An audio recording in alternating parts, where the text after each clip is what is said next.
Mic test, mic test. Hello everybody, can anybody hear me? Is everything all good? Let me watch my stuff. Hello everybody, hello. Hang on. I need to. Where's my other phone? Yeah, sorry for the late start. For some reason my phone was not connected to a PC. But anyway, so also for those who's watching this as a recording, just know everything I talked about will be timestamped in the comments below. And also, for those who don't have time to watch the live stream or rewatch the live stream, I have a quick Odin guide on my channel. So if you want to just have a quick idea of how Odin works, the guide is, you know, the guide is on the guide is in my channel somewhere. So yeah, you should be able to find it. So all right, okay, let me watch my own stream real quick to make sure things are okay. All right.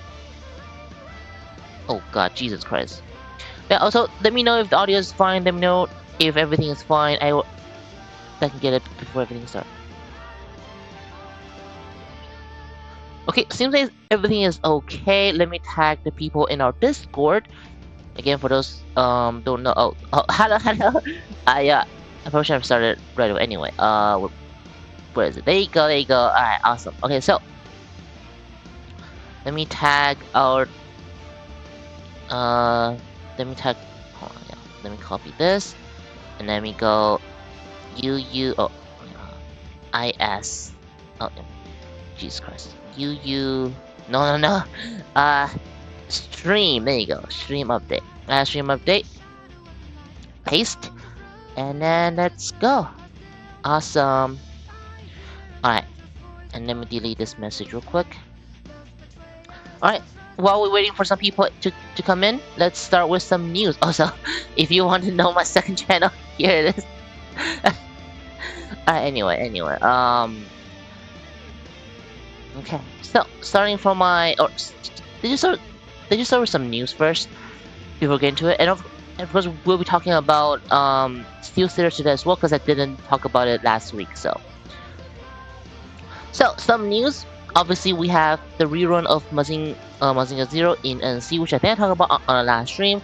We got some new units such as what's it called? Dingzu, which is basically Neza, from Chinese mythologies. And honestly, not much else. There hasn't been much going on lately. Maybe except for Ashura's model that has been selling right now, but I am not too sure, what. Oh yeah, and of course Hila Retrophy as well. Yeah, and Ashura model. This model looks honestly pretty awesome right now, though. Holy crap! I don't know how to get it yet, like at least for EM players, because I'm not sure if EM players I'm not sure if any EM players can have access to this without going to China or even Japan. So I would definitely say that stay tuned on Ian. I'm pretty sure there will be some Ian event for this as well. So yeah, stay tuned. Also, let me go check my Twitch to make sure Twitch site is also fine. All right, so give me 1 second.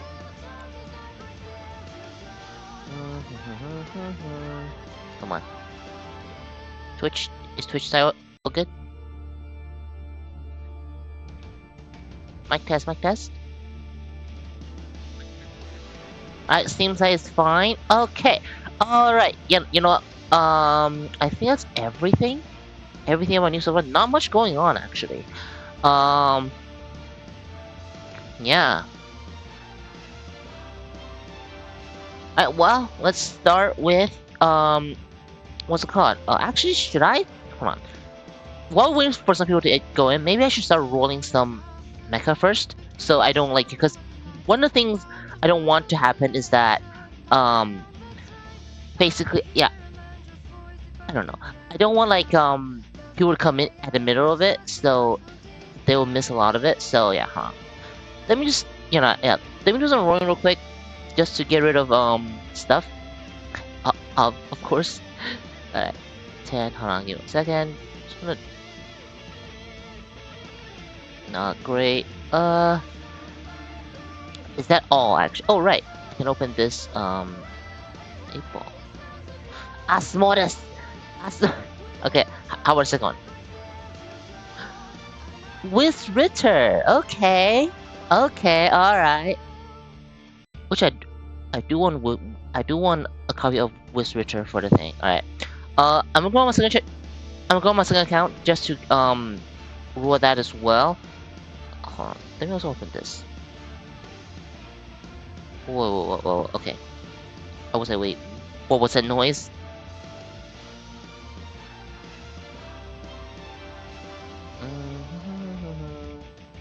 Where the box at? Yep. Oh, there you go. Just opening some stuff. While we're waiting for some people to come in.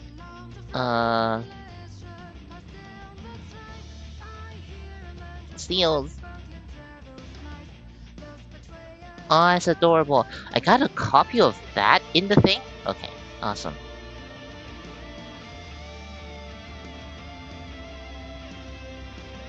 Oh my god, I'm getting so much stuff.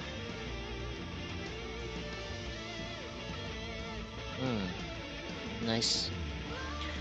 Is that all? Is that all? I think I got all of them. I can save some of them at the... yeah, at noon. Alright. Let me go to my second account. Okay. 1 second. Yeah, just waiting for some people to join in. So I don't, you know, start in the middle of the things. Alright, come on, come on, come on.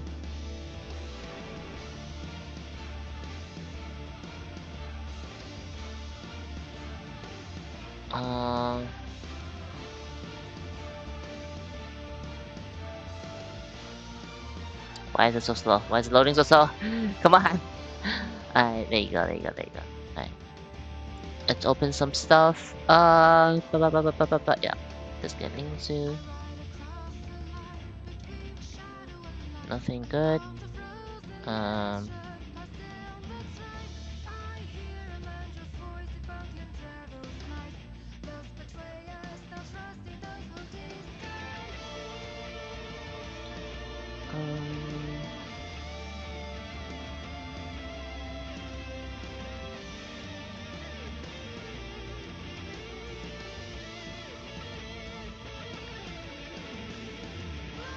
Come on. Oops. Alright, let's see what I got for this one. Like Horus. Virgil. Holy crap, we didn't get a single dupe. Or like, out of the 4, we didn't get a dupe. So, that's kind of good. Alright, well. That should be it. Alright, do I have anything to roll for in Ian? Maybe I'm gonna save them for later. So, yeah, hold on. Let me go to my main. And I go to Ian to see if there's anything I don't have on, that I haven't rolled yet on Ian, and then I'm gonna start the guide. So, come on. This also, these live streams are also a way for me to record like the thing I'm getting in the game. So, alright, hang on. Let me yeah. Do I have anything in Ian that I should open? Probably not, it seems like. Alright, yeah, okay, so Aisha. Give me 1 second. Alright, okay. Doesn't seem like not much people are here, so I'm actually gonna start with Steel Slayer, because Steel Slayer, I think people can just like skip here, because Steel Slayer Steel Slayer is good, but I'm pretty sure people clicking here want to see more Odin. So, alright, so let's start with Steel Slayer. Okay. Where is it? I haven't exchanged it yet because I don't have that much time to grind. But okay, what do we have here? Oh. So Steel Slayer. Steel Slayer has been one of the best free-to-play that have came out in recent times, because it is actually PvPable, even against some of the banner units, which is, you know, pretty unheard of in today's standard. I mean, well, we did have, you know, the free-to-play Galgaigar and the free-to-play King Jader before, but Steel Slayer is still um like it is not OP because of its chassis. Because as you can see, the chassis is actually not that uh nothing that special compared to I mean to be honest, King Jader isn't that special either. It was the action. So it is a mecha that is carried by its action and not necessarily by its chassis, which most of the strong things at the moment are strong in both action and chassis. So anyway, yeah, a lot of his actions are pretty strong as CCing, which is kind of important into this stand or into this meta because you need the enemy to be in a grab or being CC'd before you can do more damage to the enemies. So still sort of having a lot of that and able to do that quite easily makes him actually usable in PvP because as long as you just get a bit lucky, you can potentially kill even a very strong units depending on the build. But if you build it right, potentially you can kill most things in game at the moment. So yeah, definitely very worthy for new players to get, even if you're just gonna use it in Zenith or even if you're gonna be using it in Apex. So let's get into the details of it. So first chassis, gain immunity to deceleration and freezing. Effect activates when enemy are killed, heal 25%, and the effect is half when the enemy kills an ally. Now, or kill when enemy is killed by an ally. Now, both these skill are just I guess, because deceleration and freezing. I mean, there isn't that much ice mecha into this meta at the moment, so getting immunity of that isn't really something that is too special. Usually the CC now is just making your enemy unable to move, or just keep your enemy in a grab or force knockdown. So having this is not that strong. However, it can definitely be very good in normal PvE, like in stages for new players where there are stages where there could be a lot of deceleration or freezing. This skill can potentially help out on that. And of course, this skill that's also very good where it heals 20% HP whenever an enemy is killed. This skill will always be good in regular PvE in stories because you'll be killing a lot of enemies doing that, and you'll be constantly healing, and you don't really need to build it for sustainability when you can just keep on healing. So yeah, definitely a very strong skill for new players in stories. But in higher level PvP, this skill doesn't really matter because it still will be dead if you're playing in top PvP before you can activate this skill, which I mean you wouldn't really use still in top PvP anyway, but just something to take note of.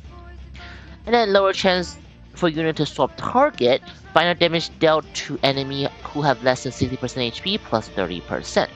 Now, how do I say? The lower chance of units swapping the targets can be both good and can be bad. Because if it is targeting, Lilith, then you're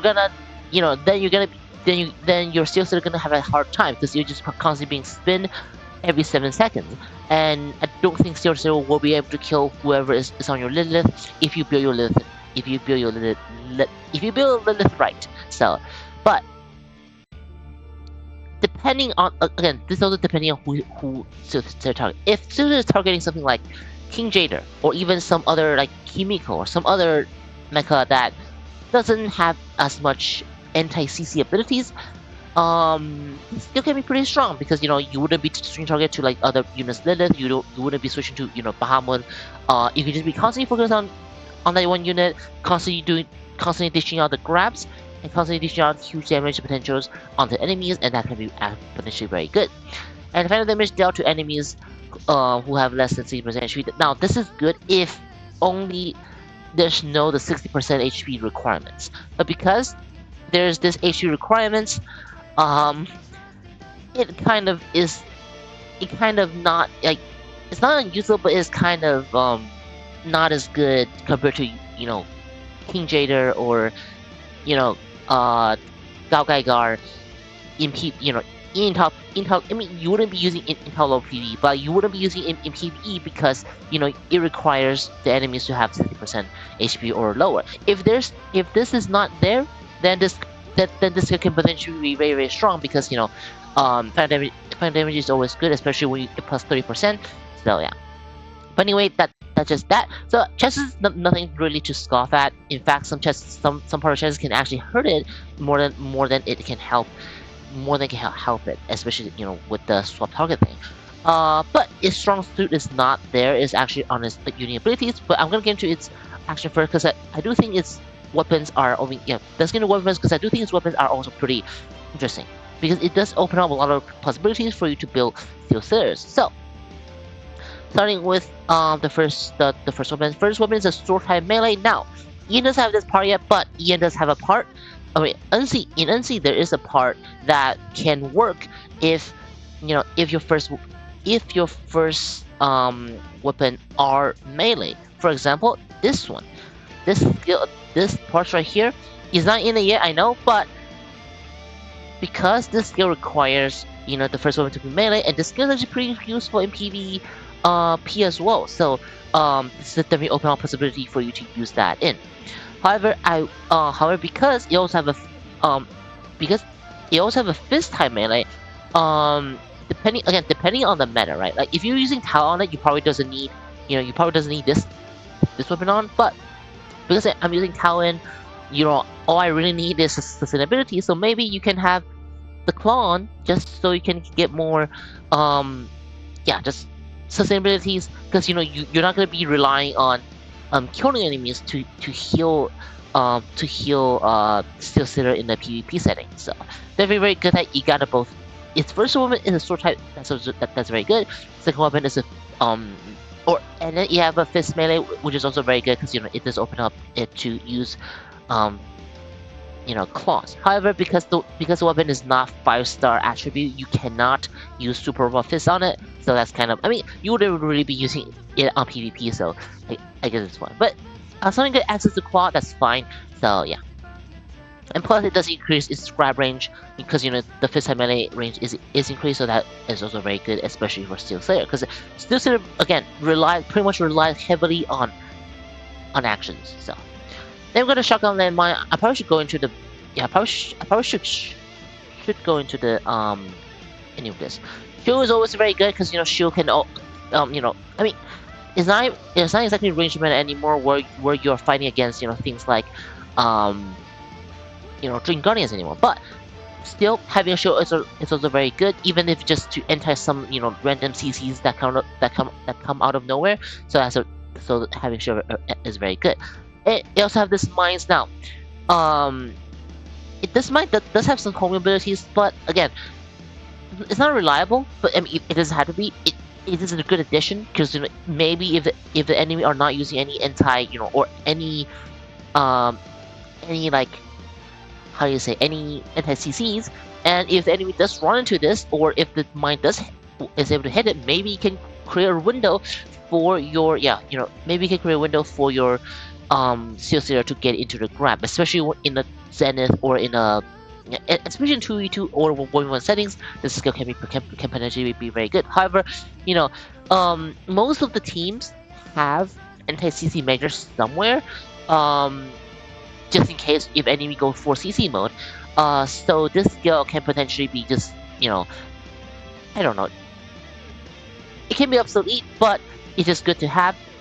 If enemy does not have CCs, it can potentially be game over for them. Last skill sword melee. Now that doesn't really matter anymore because they already have one as a first weapon.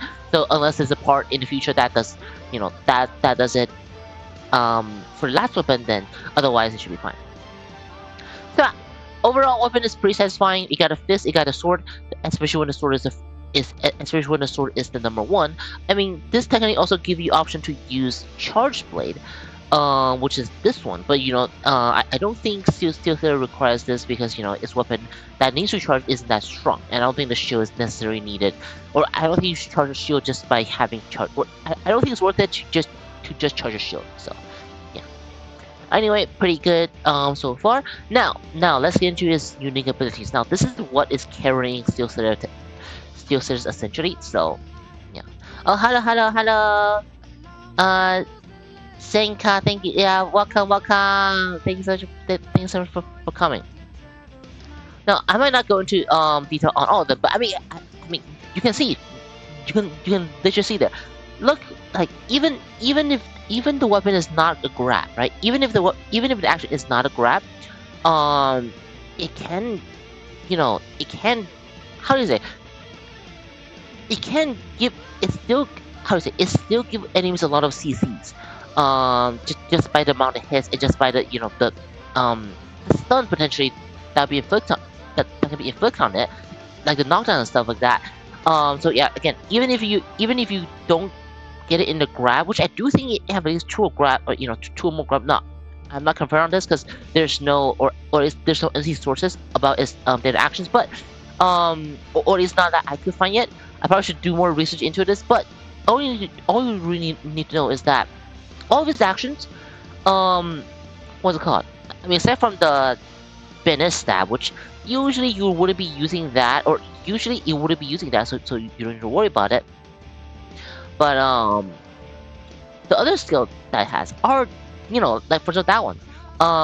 Also it has, and some of them even have, potentially stunning effects for both ice and the for both ice and the electricity. So yeah, it just how do you say? Huge that I mean, good damage, especially for free-to-play unit. A lot of hits. It can put especially if you do get a modern unit in a grab. If that unit doesn't have any get out of gel, get out of gel abilities, Steel can easily can easily chain stun a Himiko. Yeah, like Himiko's what other strong units today? Probably not Virgil, because Virgil have Gmo that can grab, so probably not Dante and Virgil, but definitely something like probably not Odin, because Odin have the rings, and probably not Chitian, because Chitian have the clones. Okay, yeah, nothing about it. It might not be that strong. I mean, you're not strong against the top tier, which as a free-to-play unit, that's fine. You don't need to kill the strongest things. But hold on, you know what? Let me just see what Ian's way better is at the moment, just so I can see like what could be strong against. I mean, of course, Wizardor. I mean, Fion definitely can probably do something about it. Lilith probably not, because it was spinning. Hold on, what is Ian's mecha at the moment? Okay, yeah, you know what? Okay, yeah. I tell you about Ian mecha at the moment, like recently, are quite dumb, because all of them can probably anti. Now, if you build your Steel Slayer right? If you build it right, then it should be able to it can potentially deal with these as well. But Odin got the ring. Wizard is just not great in PvP. So sure can win against that, but it doesn't matter. But Chitian have the clones. Bahamut will reduce the things. Virgil have Gmo that can counter the grab.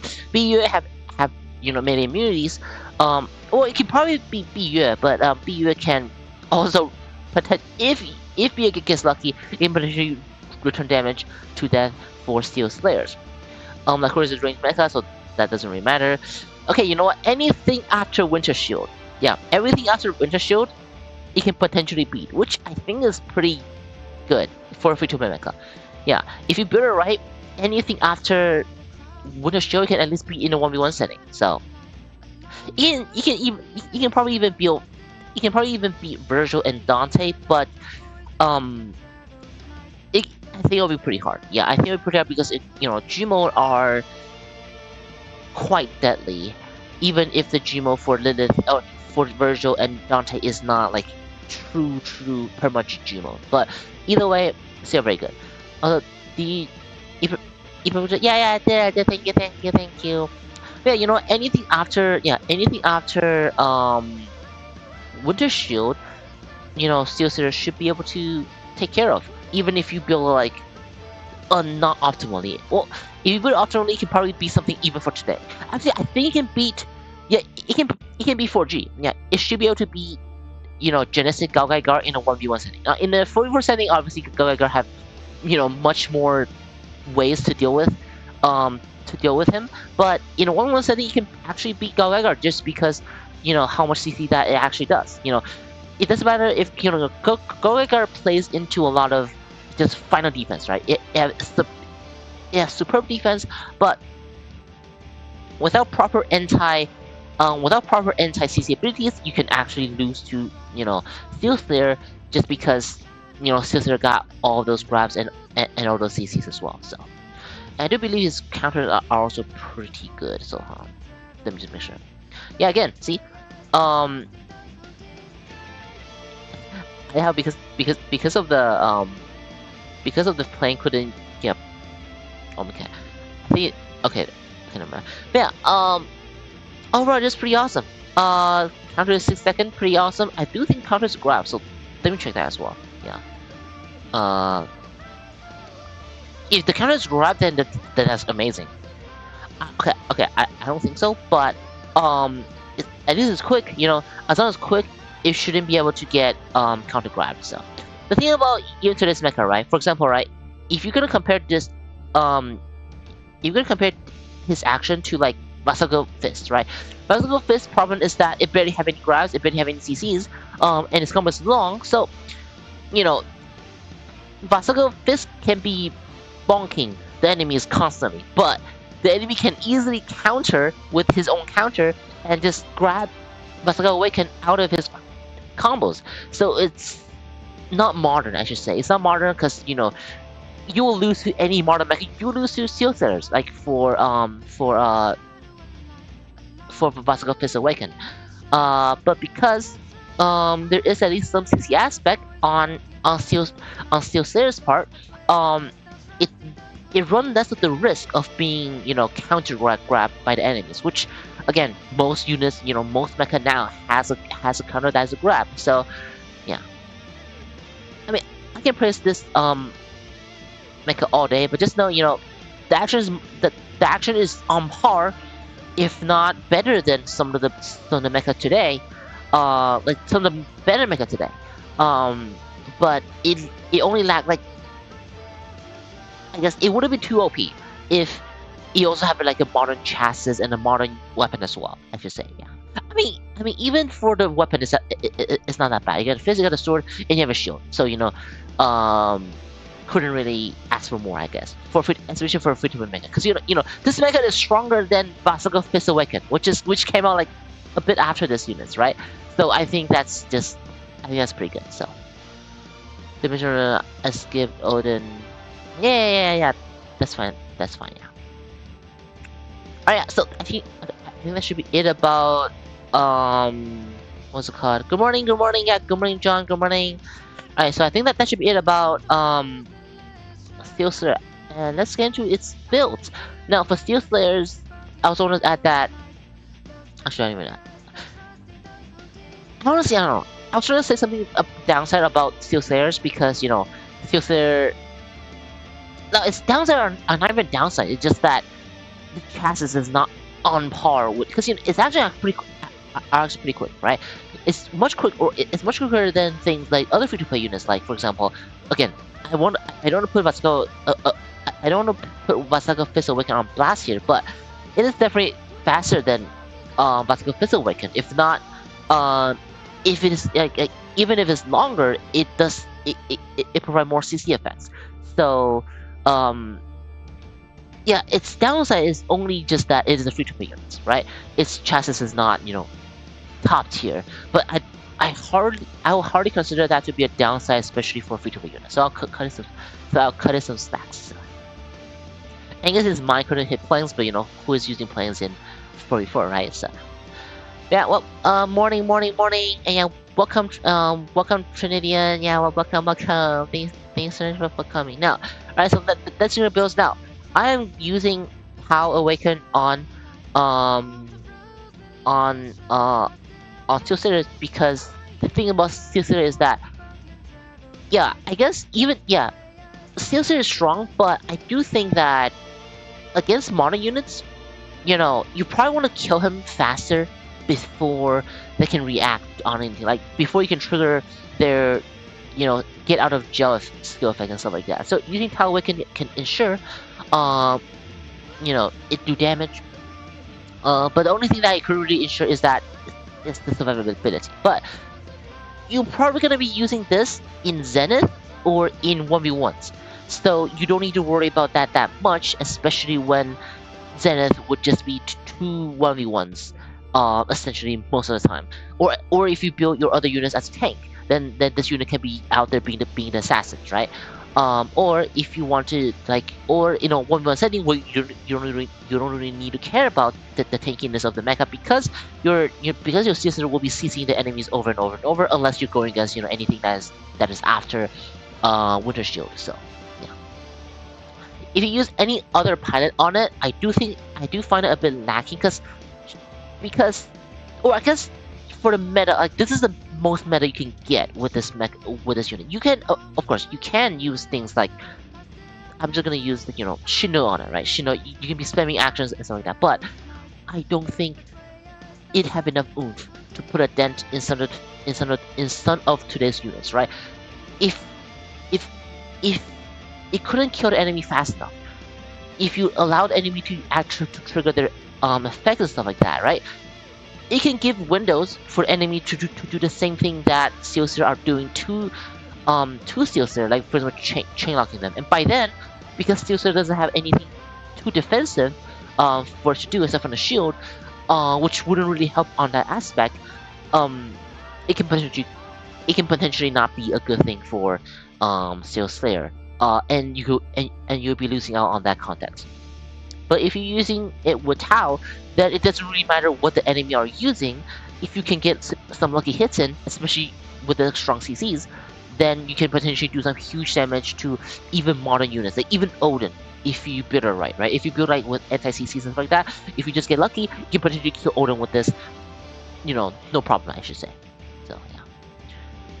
Alright, so now let's get into the build. So let's so what's up? Welcome, welcome Galaxy, welcome, thanks for coming. Alright, now let's start with its core. Now I don't know why it's recommending the healing core.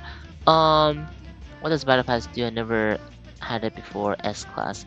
A class give you a skin, B class give you a the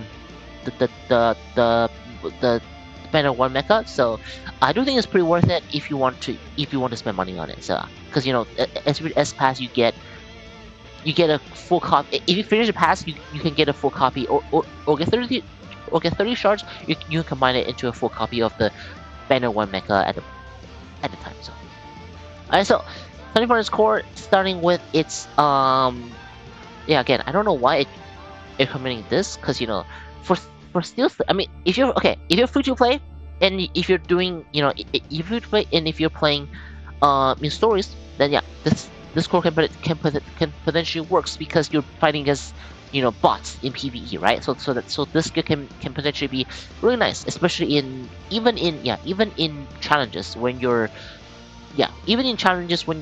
against hard mecha. This can play short. But in the PvP setting, I do think you should use things like the purple core, so you can use more of Steel Slayer's actions. Now its actions, see, it doesn't like action to constantly chain it, especially when its actions are not exactly too fast either. But I just think that having this core on if you have this core on, doesn't matter what pilot that you put him on, it can do some good damage because the purple core can guarantee you to do at least 500 damage or something, or almost 600 damage.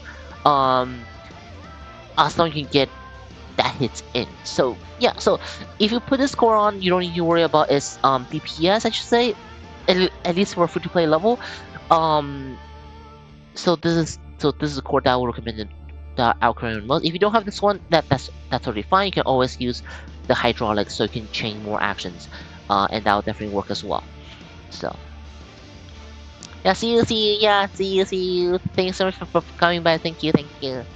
So, but I'm gonna put this core on just for now because I do think this core is the best.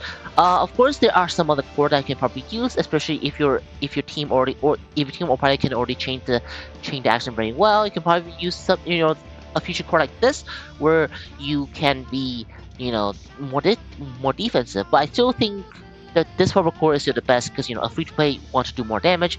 It's not gonna catch up with some stats in the future meta. Doesn't matter how strong your CC is, you might not even damage something that you can potentially win, but you time out because you don't have enough time. So I do think this core can give you the DPS you need. And of course, the dashing cooldown. And then now for the now for the weapons. Now the weapons I'll definitely use the claw, because especially if you're using this core, you'll be hurting yourself essentially. So having this claw on, so you can have some sustainability. That's also very strong. And also you just get some slightly higher CC abilities for the with the grab. So I think this is pretty essential if you're gonna be using this purple core. But if you're not using this purple core, like for example, if you're using something like, I don't know, if you're using something like hydraulics, right? If you're using something like the hydraulics, you could probably go for something like this one. This, I mean, again, it's not in yet, but you know, you could potentially use something like this. Where you just do more damage overall, you know, because every 9 seconds the melee will give you like one of the cutting effects. So that's just pretty awesome. Alright, so now by putting this back, I mean, you can also use these two together if you want. Just know that you know Steel Slayer, you probably want some sustainabilities as well, because it is a feature-based mecha, and if you do take damage, you might not get the HP back if the enemy is not dying. So, and now for the support. Obviously you can go for chest stabilizers, just so you can have a slightly. I mean, most mecha now has force grabs, but like you just have this one on, so in case if any have some knockdown that isn't like inter knockdowns, then this could potentially help you from being unable to knock down. But I do think that at least for today's meta, you probably should use emergency detach, because emergency detach is, especially on a free-to-play mecha, it prevents you from being just one-shotted. So yeah, I do think emergency detach are still the best for Steel Slayer. Of course, you can also use the feature things like this one, but I do think emergency detach are slightly better in this aspect, because emergency detach, again, if you give the enemy a window to regain the composures and start chain comboing Steel Slayers, then this skill can potentially save you from being one comboed by the enemies. So yeah.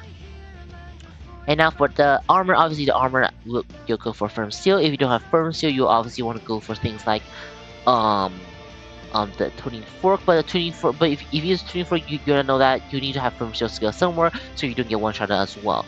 But overall, if I'm putting first person here for now, just so this is the option that you have. There's no debate here. And then now for the coatings, now coatings will be more depending on the situations. In my opinion, you wouldn't really go wrong with tilted armor. Nothing will really go wrong with tilted armor.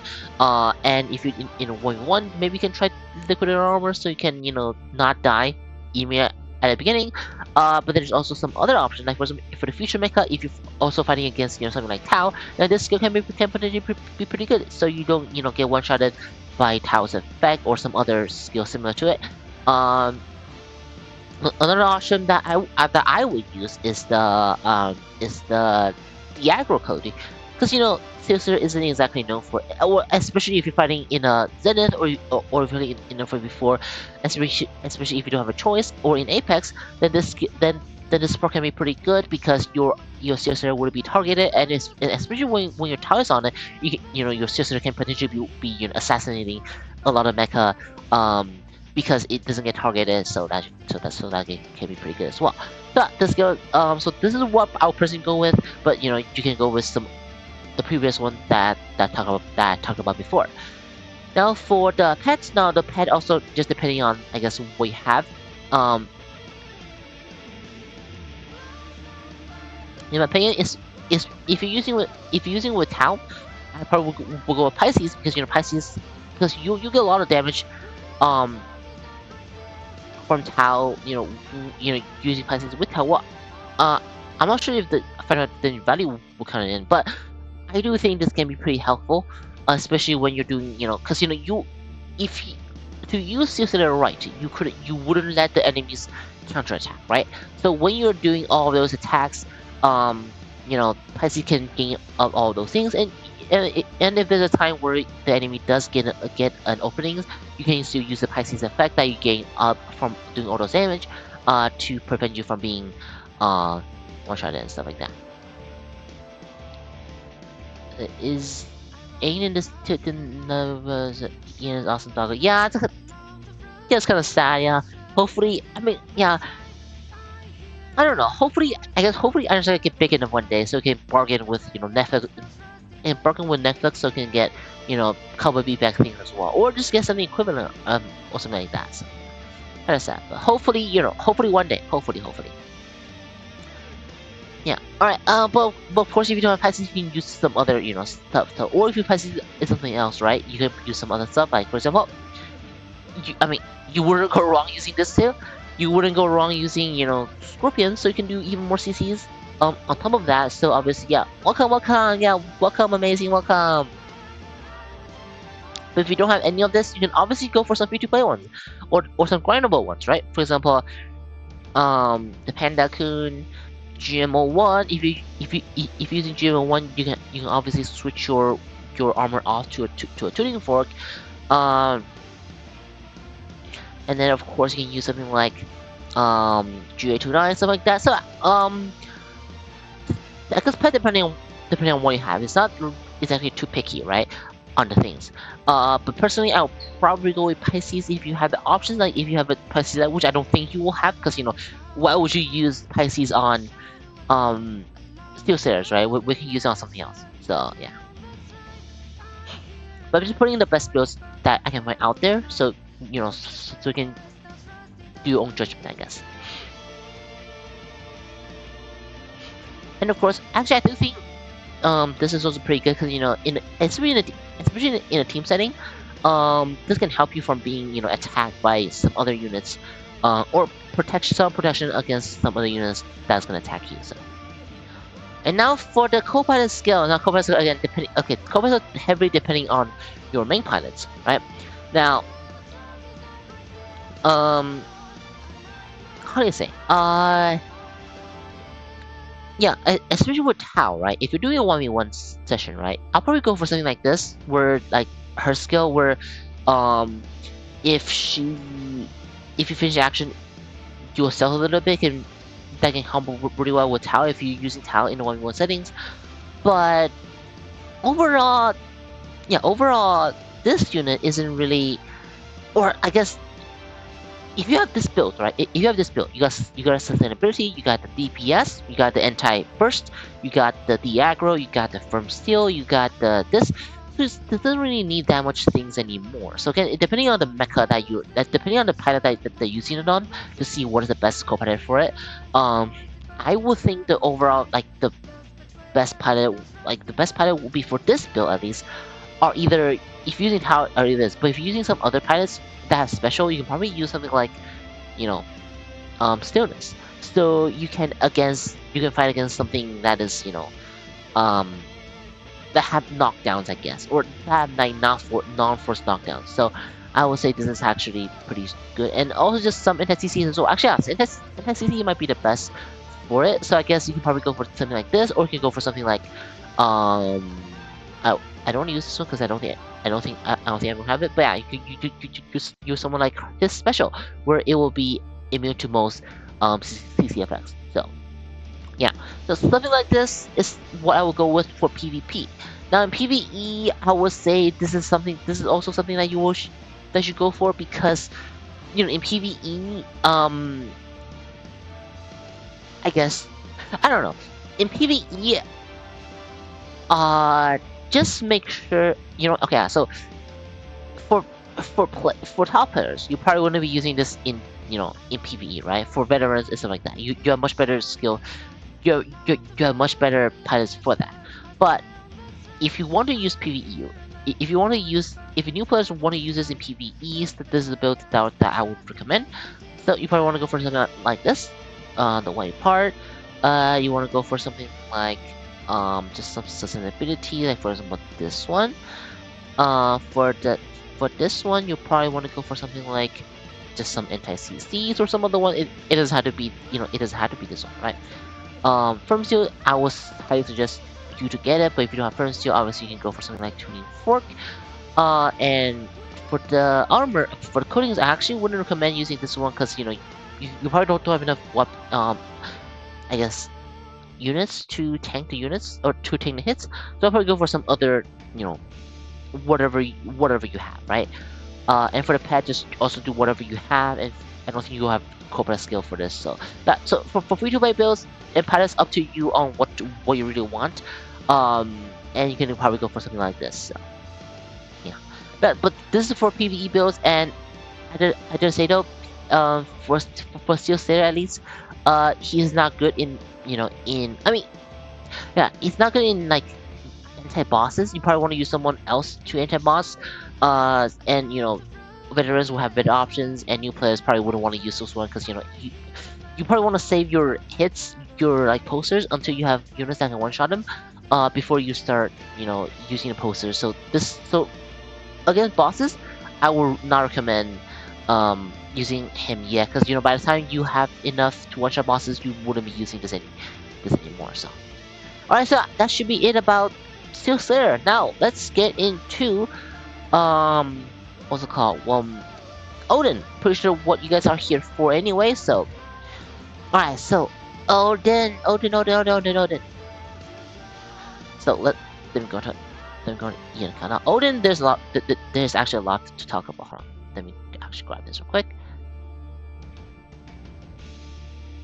So Odin. Now, oh my God. Now Odin have a lot to talk about, because I did get some comments on my quick guide that's on the channel right now. That, you know,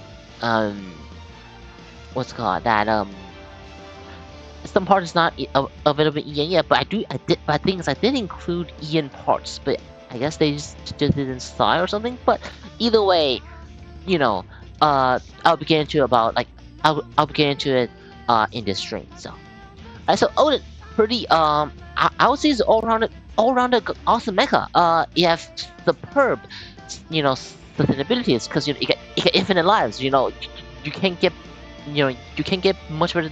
You can't get much better than that, right? It got incredible CC potential. Like, for example, its CC is around him. As long as it can get close to the enemies, you're going to be CCing the enemies. So you know, great at CCing. You're going to be doing a lot of damage, because, you know, just look at those actions. It would be doing a lot of damage on par, you know, with, you know, the mecha, on par with the, you know, with the mecha today, right? So you don't need to worry about the DPS as well. I mean, there are units that can do a lot of DPS, because I do think Odin doesn't have as much CC, like as much grab. I mean, its counter grab is very strong, but I don't think it have that much grabs unless he's in his like mecha form. But still, you know, just by stunning the enemies and additional damage can already do a lot of damage on it. Especially if you pair with something like Tau, where you don't need to worry about the DPS anymore. So yeah. So it got CCs, it got DPS, it got sustainabilities, you know, it got everything. Like, the only thing that it really lacks are I guess, or the only thing that really lacks are probably the damage potential in PvE, because, you know, a lot of parts that breaks, you know, with Odin, because, you know, Odins are just such a buggy mecha. So I guess it's such a good mecha that covers everything. However, it's overshadowed by, it's not overshadowed, but it is lessened by like it got self-nerfed from its bugginess, right? If it is not buggy, you can potentially even use this in as a DPS in PvE maybe. So it will truly be usable in everything. But because it had these bugs with his transformation that passed down from essentially Mecha Man or some other transformation things, right?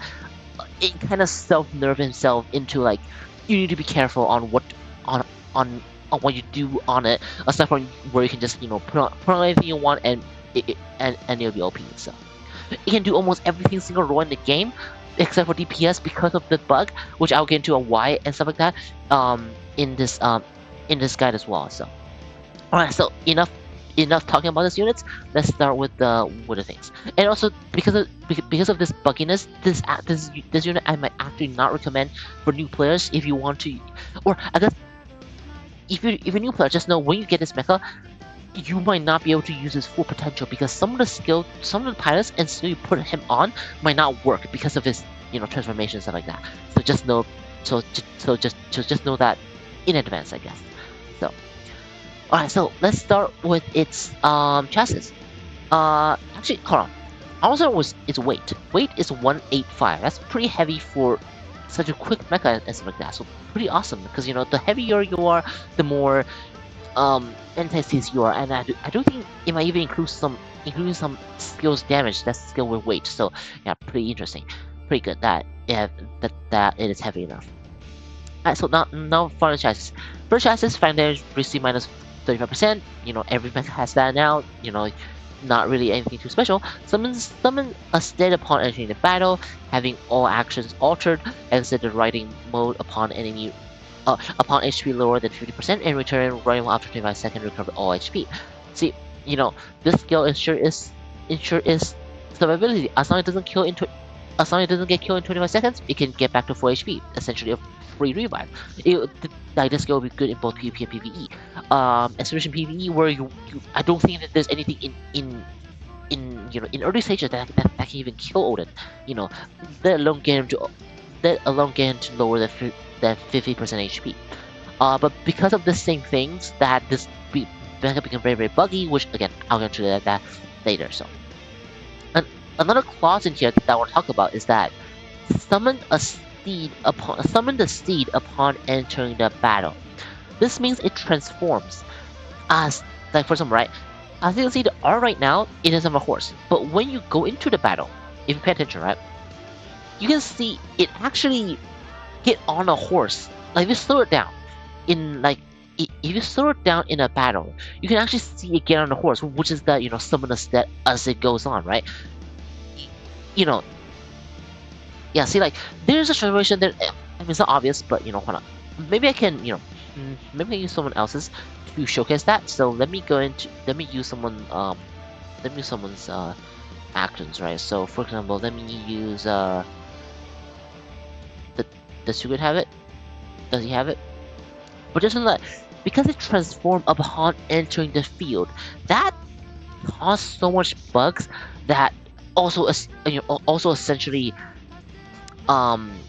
strip a lot of skills and effect that will otherwise work on it if it doesn't transform, right? Like, for example, with Tekkaman, right? With Tekkaman, you can use any skill you want on it, and it will stay in effect until it transforms. Then those skills will be nerfed, or then those skills will be stripped. But because Odin immediately transforms as it goes into the battle, making it essentially, making it basically watered down. Like, okay, let me use water stones, and hopefully we're gonna see it in action. Like, I mean, again, it's very very quickly, but just know it does happen, right? It does happen. Which I actually have a hold on. I actually have a screenshot for that. Because again, I really want to get into details on how these things works, so you guys can so you guys can understand how the skills, how the things are, I guess. Okay, I think it might be too far away for me to actually get into. So, but hold on. Come on. Let me see. Where is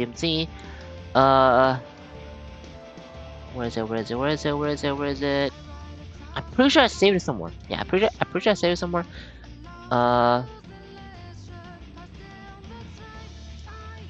Okay.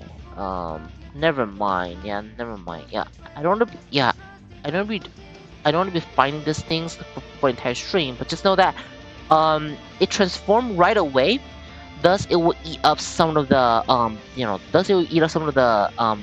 revives, making it essentially, or not just right. It'll eat up parts. It'll eat up wait. Yeah, it will eat up parts, it will eat up pilot skill effects, it will eat up, buffs, it will eat up everything. Like, this summon the stat upon entering battlefield, because essentially you're a new unit or something. But, some whatever buggy mechanics, it makes so many things are stripped upon its summon. And because it does it right away, some of the skill are just gone because of that. So, one of the tips that I give to players is that use skills and effects that will activate regardless what happens. Like don't use skills that's like this. Like upon entering the battlefield, this happens. Don't use skill as that because it can potentially be stripped because upon entering the battlefield it activates this, but because this skill can only activate one on this unit, then you could activate it again once it's transformed. So I mean, I don't think that's how it works, but just just an example, right? To use skill that constantly works. That doesn't matter if it dies or not. It will constantly be there. It will just be using it. It will just be there, I guess, permanently, or some buff, like aura buff and stuff like that. That doesn't go away as you change, as you become another unit. So yeah. But yeah, just I need to get into this because this parts like one example for one example of the parts that doesn't work on is for example the margin core, right? The margin core. Hold on, let me actually get this away. Like first of all, margin core wouldn't work because margin core have the active effect that it will activate only once. You can use this armor, but again, this armor will only activate on the first, which makes sense. It is what it does, but like it used to not work because of the bug. But just know, it wouldn't repeatedly repeatedly activate, I guess. So you probably want to use some other parts like this one, where like the purple drone, where it will constantly be there and constantly exist. So, alright. So now, and of course, but I do think this is a good trade-off on how broken the second effect is, where exit ready mode, get all HP. So I do think, yeah, it's a good trade-off that those some of the skill will be stripped for this OP, I guess, writing effects, I guess. But the thing is, I think they should have made it more clearly for new players or for players, because the players might be using something that completely doesn't work on Odin, right? And thinking that will work. So, yeah. But yeah, welcome. And yeah. So anyway, broken, absolutely bonkers, for chassis, both in how broken, like how strong it is, and also how buggy it is. So yeah, pretty awesome. So, I don't want to say though, maybe because of the skill as well, it completely is nullified the effect of emergency detach completely. So you wouldn't want to use emergency detach or EDS on Odin, because see, even parts that can activate forever, that can constantly activate, might not work on Odin. Just to show you how buggy it is. Emergency that just does not exist on Odin. So yeah. Alright, anyway, so let's start with its second chassis. No. Where is it? Okay. EM attribute fighting damage value dealt to the enemies being affected by the windstorm ring increased by 30%. While alive, provide aura granting allies fighting damage value plus 50%. And of course, the stormwind ring will available throughout the battle. Now, see, look, this chassis already sums up everything. First of all, his stormwind ring will constantly be available, and EM attribute fighting damage value will also be dealt plus 30% within the storm. You can put two and two together, right? You can put the storm ring will be there constantly, and your EM damage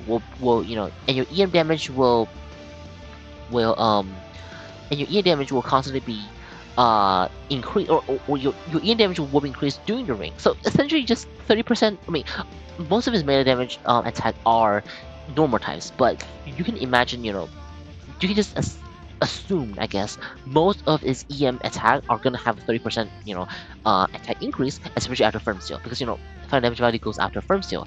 So if you do 100 damage, you do 130 damage. I'll talk about this a lot of time out of firm seal.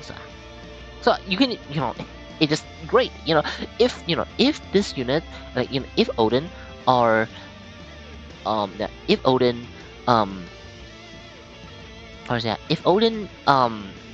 like primary weapon are if Odin's primary attribute of attack is electricity or is EM, then I think it's then I think it will be DPSable even without Machin Core being you know that available. So I don't know what's the best mecha. Hongwu. I mean no. Zen Zen what's the thing again? Zen Wushan. Oh, wait. I mean no. Zen Wush. Zen Shenwu. Yeah, Zen Shenwu. In my opinion, probably. So, probably yeah. I'll get into that. Yeah, I'll get into that. Yeah. See, look. I think I can get okay because as I already talked about before, or I mean, I can try to do that. Yeah, I'll try to do that on another session or something, or in another video. But just know that at least for Odin, at least for Odin, Hard Sky don't work. See, the thing about this game is that a part guy would require, how do I say, like a part guy is see, look, if I were to make a part guy, right, and if something like Odin comes up, then it renders the part guy completely obsolete for Odin. This is the thing about this game, because first of all, the devs doesn't tell us much about how things work. Players have to figure out what parts work and what parts doesn't work on Odin. For example, EDS doesn't work.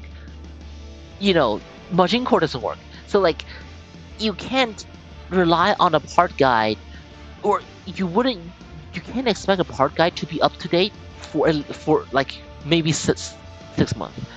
Yeah. So maybe I'll do a live stream every 6 months to show you guys, what a part, what is average things. But because things like this exist, things like Odin exist, it can very well make part guide obsolete because of this. So yeah, actually, actually, thank you for asking that. Thank you for asking that, because I do want to talk about this for Odin as well. Because again, Odin is just such a unfortunate mecha because of these bugs. So I mean, I don't know if it's intentional or just bug that they don't want to fix, but it is what it is. Anyway, so so just know that Storming will and of course because the Storming Wind will constantly exist, which I'll get into how strong the Storm Wind Ring are, when I get into the weapons. But just know that you can see how strong it is by default, right? Just look at this. You have a constant EM ring around it. Look at those units. It can't move. Like if the enemy doesn't have any anti-CCs, it can't move. If Odin is close to it, absolutely broken. So I mean, you can already see for yourself, right? So yeah.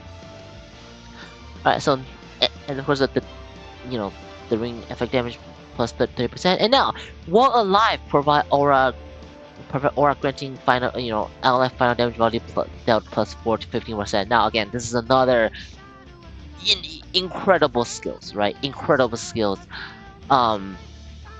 Because first of all, final damage value, again, I talked about this 100 times already. Final damage values, final damage counts calculated before firm seal, final damage values covered after firm seal. That means it just straight up 50% damage increase regardless what enemy parts have, unless they have final damage value reductions, which is the final reduction damage, which I think there's even something that's helping that now. So why is it so strong? Because for example, if you have Tau Awakening in your team, right, it just plus 50% damage to Tau. Now how OP is that? Because Tau Awaken deals damage from the thousands, and plus 15% of that, Tau can do damage from the thousands after firm seal. Now plus 50% of that just makes Tau even more deadly, regardless if Tau is on Odin or on another mecha. So this skill already by default is already strong, and also in PvE are also very strong, because 50% final damage dealt for DPS. Now your Odin wouldn't be your DPS, right? Because Odin couldn't use Machin Core, but Odin can very much well be a boss CCs. Look at its rings, look at its other weapons. You have long handle, you got its main attribute its main attribute of attack is normal type, so it can very much well be a CC unit. Um, Also while not being interrupting. Well, it does. Its counter can drag the boss around a little bit, but usually if you have Odin on a boss, you probably wouldn't be grabbing the boss a lot because the boss won't have a chance to attack. Now this skill was essentially before your DPS, and a plus 50% damage dealt on your on your DPS are incredibly strong. So this just makes Odin the second best boss control in the game. The first being Ultron, because Ultron makes the enemies take 21% more final damage, which is which is like 6% more, and especially if you have two DPS in your team, like it's just more numbers.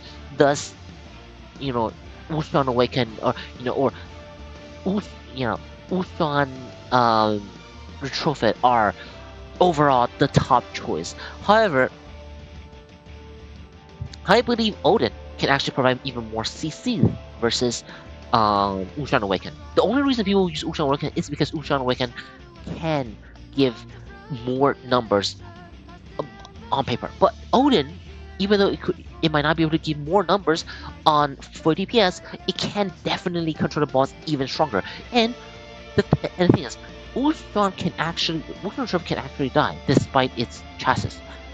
Odin, you don't need to worry about it dying, or at least against most bosses. Like Conquest, Conquest now can potentially die because the Conquest boss just do so much damage, and if your Odin does die, then the DPS can die. But because Odin, I think, are much more safer to use than Ultron. Like Ultron is again for top DPS, but for new players, I think Odin might be a better choice because of its CC potential on the boss, and of course this transition as well. But yeah. So this aura is very OP in both PvP and PvE. Just by existing, it just gives a 50% buff on damage on everything you have essentially. So yeah, pretty awesome, very awesome, very awesome. Especially with this would be incredible, especially when combined with other final damage value increase of your builds or from your pilots. So very awesome. So, I'm trying to put this together. Yeah. I will be I will do a stream or something every few months to double part guys. So just say something on that. Yeah. So alright, enough talking about its second chassis. I already talk about it too much. Let's get into his weapon. Weapons are equally as awesome, I should say. First weapon, long handle melee. Already awesome. Again, long handle melee are very good. Is very good to have because it gives you access to this one. This long handle whatever. I don't know how it's called Ian, but you should be able to see his art. Now this skill can make you CC the boss. It'll be it'll be knocking down the boss down for 2 seconds, also increase their CC, their CC potentials. And this works for both PvP. This works for both PvP and PvE. You'll be knocking down enemies left and right. You seem because you're that person now. I wouldn't recommend using that part in PvP because there is a cooldown. Yeah, there is a cooldown, and there is also some enemy might be immune to that, right? So you wouldn't be knocking out enemy left and right, but it will be just CC enemy once in a while more. But I think there's better parts for Odin which I'll get into, but just know that great, you have long handle, awesome. It's always good a mecha have more melee types, so you can use different more melee parts depending on the situation, because you never know if there's a new part, new skill that'll come out that will only be usable for long melee, for fizz, and for all that, right? So yeah, definitely very awesome. And of course this skill ensure it to able to be boss CC in against even conquest bosses, because long handle knocking out bosses make your DPS do more damage. Awesome, right? So yeah, DPS, yeah, awesome. And now for the second weapon, shield melee. Now there isn't any part for shield melee yet, but again, it's always good to have it because you never know if there's a new part, new skill, whatever that can potentially help. That will be only usable by shield melee. Yeah, welcome Zero, welcome, yeah, welcome Blank, welcome everyone. But you never know if there's a new part that will buff shield melee, having this make it usable for those parts. So yeah, very good to have again. And now let's talk about and now for the third weapon again. It also have one of the best melee type in the game, fist type melee. Fist type melee opens up it for claws, open up it to some other skills that only usable for fist type. I think I'm not sure if there's any, but like just having access to claws are already good. Again, just having access to that is already very good. And of course, because this is a 5-star, which is pretty awesome, it can potentially, it can actually work with, it can actually work with Super Robot Fist. Now, you wouldn't be using Super Robot Fist on Odin because, again, it's not gonna be used as a DPS, but it's good to have. It's good to have. It's just good to have, I guess. Yeah. But yeah, just having fist melee, just options. There's so much options for it, right? So much options. Oh, and one thing I want to talk about because some of its melee weapons are electric type, which I was reminded when it recommended the electric knife, the EM knife. Again, very good because it does have melee. It does have electric type attacks. Thus, of course, this will also work too. So, pretty awesome. It has so much options. Like, but the thing is, it has so much options. Well, I guess the good thing is that it has so much options, but at the same time, those options wouldn't be cancelled. Like, these bullet options wouldn't be cancelled usually, for Odin because usually those parts are continuous. So, and then I'm gonna skip these two first, the ring and the warmth, and we're gonna do the last one first because these two have a lot to talk about. So I'm gonna talk about the last one first. Grime Sword melee. I mean, nothing much to say, except that good to have a sword melee. Sword melee is probably the most common type in the game. There's a lot of part that buff for it. Now, it's not the first one, and the first reason it's not sword melee, so a lot of skill might not work. But a lot of skill also only work. Like for example, the Black Knights, pilot skill require the mecha to have a sword melee, and because of habit, so those type of skill works. There's also potentially future mecha with skills like that come out with only skill that works on sword type melee, that only work on mecha that have a sword type melee.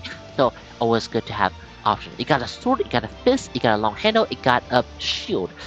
Like it got everything. The only thing it doesn't have is a blunt. But it's like at that point, blunt is not even. There's not that much thing for blunt yet, but just having 4 different type of melee on him all at once, that's incredible. That's just like it gives us so much options. So for those people who just want to have some fun, like this Odin Wars would be very good because you can make him to a lot of things you want. So yeah, or I guess do a lot of have a lot of different parts. And of course, most of its melee action are still melee type damage. So if you want to, if you are free to play, right, you can obviously use the grindable absorption shell. Absorption shell will obviously work. And if you're free to play, if you're even more free to play, right, you can use a green one. Then this will also work because it does do normal type melee. And you know what? Because it's the normal type and EM, you can even use this one on it. Like if the boss in the future doesn't scare of being knocked out or something, the hammer works, so you can see the boss that way. Absolutely incredible on a thing that can use on. So yeah. Alright, anyway, enough about the melee type. Let's get into its 2 mega weapons. Now for the Stormwind are incredible. The skill, I mean, just look at it. I mean, need I explain more? Because the constant proccing of EM effect, and not just EM. Look, this skill doesn't just do EM. This skill also do gravitation. Yeah, it actually gravitates enemy towards it. As you can see, it's not just getting stunned, because when you're just getting stunned, it wouldn't gravitate the enemy towards you, right? It gravitate the enemy towards you. It also give It also give I get hold on. I'm gonna check the confusion. I think yeah, it's either confusion or control, something like that.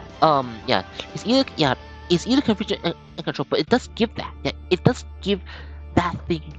Um, with that, yeah, I don't know. I don't. I don't know because this ring simultaneously give three debuffs. Yeah, three debuffs. We got EM, obviously doing EM just slaying enemies. We got gravitation, which I don't think is negatable, or I think it is only affected by enemies' weight, which again, as you can see, Odin are pretty heavy, so that's pretty good. But you can see the playing one, right? The playing one is being tossed around. So if the enemies are pretty light, then they're gonna be gravitated around a lot, right? And of course it does either control or I believe it's control. Yeah, I think it's control. So it does control. So but definitely check it out. It's either control or something else, right? Control gravitation and EM stun. So yeah, um, a constant ring. If you unlock the second chassis, that constantly doing that constantly doing three debuffs. That also, I believe, the EM effect are also innegatable, as far as I know. It might be negatable, but just confirm that. But I do think it is unnegatable, and even if it is negatable, it is constantly proccing EM type effects or constantly proccing EM type damage, which if there's any parts or any skill that would be like, oh, it will do this when you proc EM type damage, then they can activate it, or when it does like, or just damage when it does, or just on hit effects, just if this attack hits, then it will do this. It's just constant proccing damage. It's always good. It's just always good. And what else? What else? How do I say? Actually, I guess the only. Oh, just good. There's so much thing I want to say that I'm at a loss of words. Yeah, I'm honestly at a loss of words. Um, hold on. Okay, so okay. The third one, that's never mind. So now again, one other thing for constant damage that's also good is that if you're using things like Pisces right? If you're using things like Pisces it can constantly be scraping up those damage, right? It can constantly be scraping out those 100 damage onto them because it essentially the start damage, 1 damage per second. If the enemy is near. So for example, if the enemy grabs Odin, if the enemy it has everything, grabs Odin and drags it around. During those times, it will be constantly being damaged by this little ring, and during those rings, it can essentially just gain. It will be gaining Pisces' little shield, while also taking damage. So you will greatly reduce the damage that you're taking because you are still regenerating a little shield as you're being attacked essentially. Yeah, just I don't know. I don't know how to explain this. Just imagine as you're getting attacked, you're doing damage to the enemies. At the same time, the damage you do give you a little bubble that constantly reduce the damage. Just constantly reducing the damage on even if you're in a combo. Like if you're in an unbreakable combo, you will be reducing the damage. You'll be doing the damage. So it's disgusting. I should say, having this thing on. Yeah. So even if the enemy are immune to the stunning or immune to the anti-control, immune to the gravitation, this is still very good, and it's very hard for the enemy to be simultaneously immune to all three CC effects. I mean, gravitation might not be affecting too much, but for both anti-control and anti-EM, having a mecha that can interact both are pretty rare, I should say, unless the enemy are literally in G mode or in some other status where it's just immune to everything. Otherwise, it can be affected by this ring somehow, some way. The only way to not affect it is if you're using Mazinga Zero, where it just blasts you. Doesn't matter what you have, just one shots you, or you're using Tower Wind, just one shots. Otherwise, I don't really see Odin being in a disadvantage. against someone in a 1v1 setting, especially if the enemy relies a lot on close range combats. So yeah. Whew. Okay, but anyway, yeah. However, there is a downside. There is a downside to this ring. Um, because this ring constantly do damage, what could happen is that it will trigger enemies on hit effect. A lot of this, a lot of skill in this game, triggers when you get hit, right? For example, counters. You know, that's for most mecha counters. Becca's, you know, Becca awakens skill 4 or some other, or not skill 4, but that effect where if it take damage, it will gain, you know, intensity effects. You know, those on hit effects can potentially trigger enemies on hit effect that can be, you know, pretty bad, or that can be more help than, or that can be more troublesome than good that it does. So just know that, because, you know, against some pilots, if you constantly doing the tiny little bit of damage, it might be a bad thing, because, you know, you couldn't kill them. Instead you're just buffing them constantly using this, you know, constant, you know, damage. So, but I think there is more there's more benefits, especially when it does CCs, than, you know, because, you know, it doesn't just do damage, right? If you just do damage, then it might not be as good, because, you know, it would just be a free trigger for enemies counters.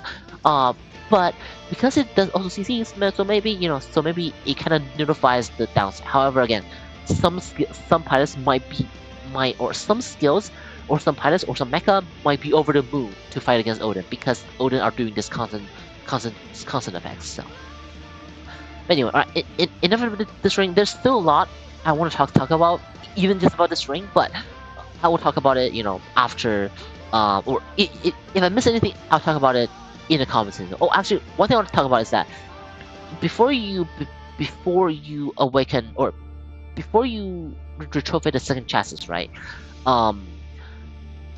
Because it, like, or I guess this ring is a one-time use. If you don't, like, if you are not, like, if you don't awaken, like, if you don't unlock the second chassis, but if you do unlock the second chassis, then it become a forced activation, right?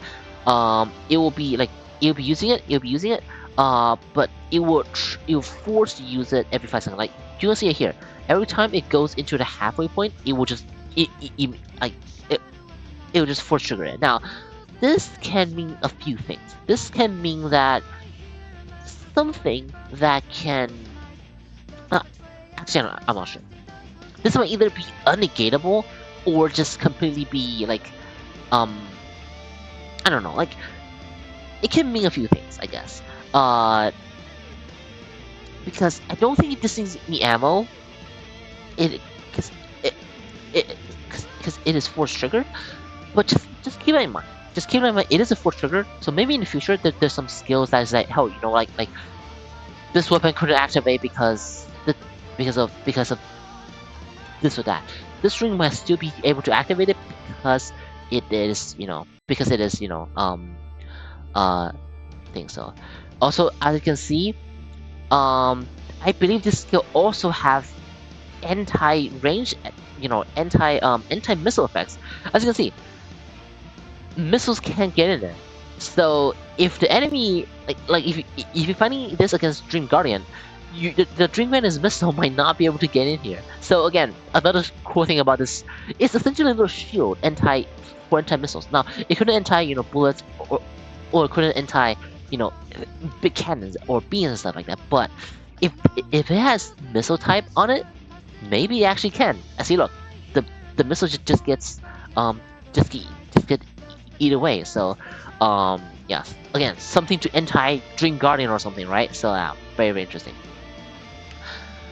Okay, that should be enough. See, Odins are complicated, man. Odins are complicated. It's yeah. Anyway, now onto its even more complicated weapon.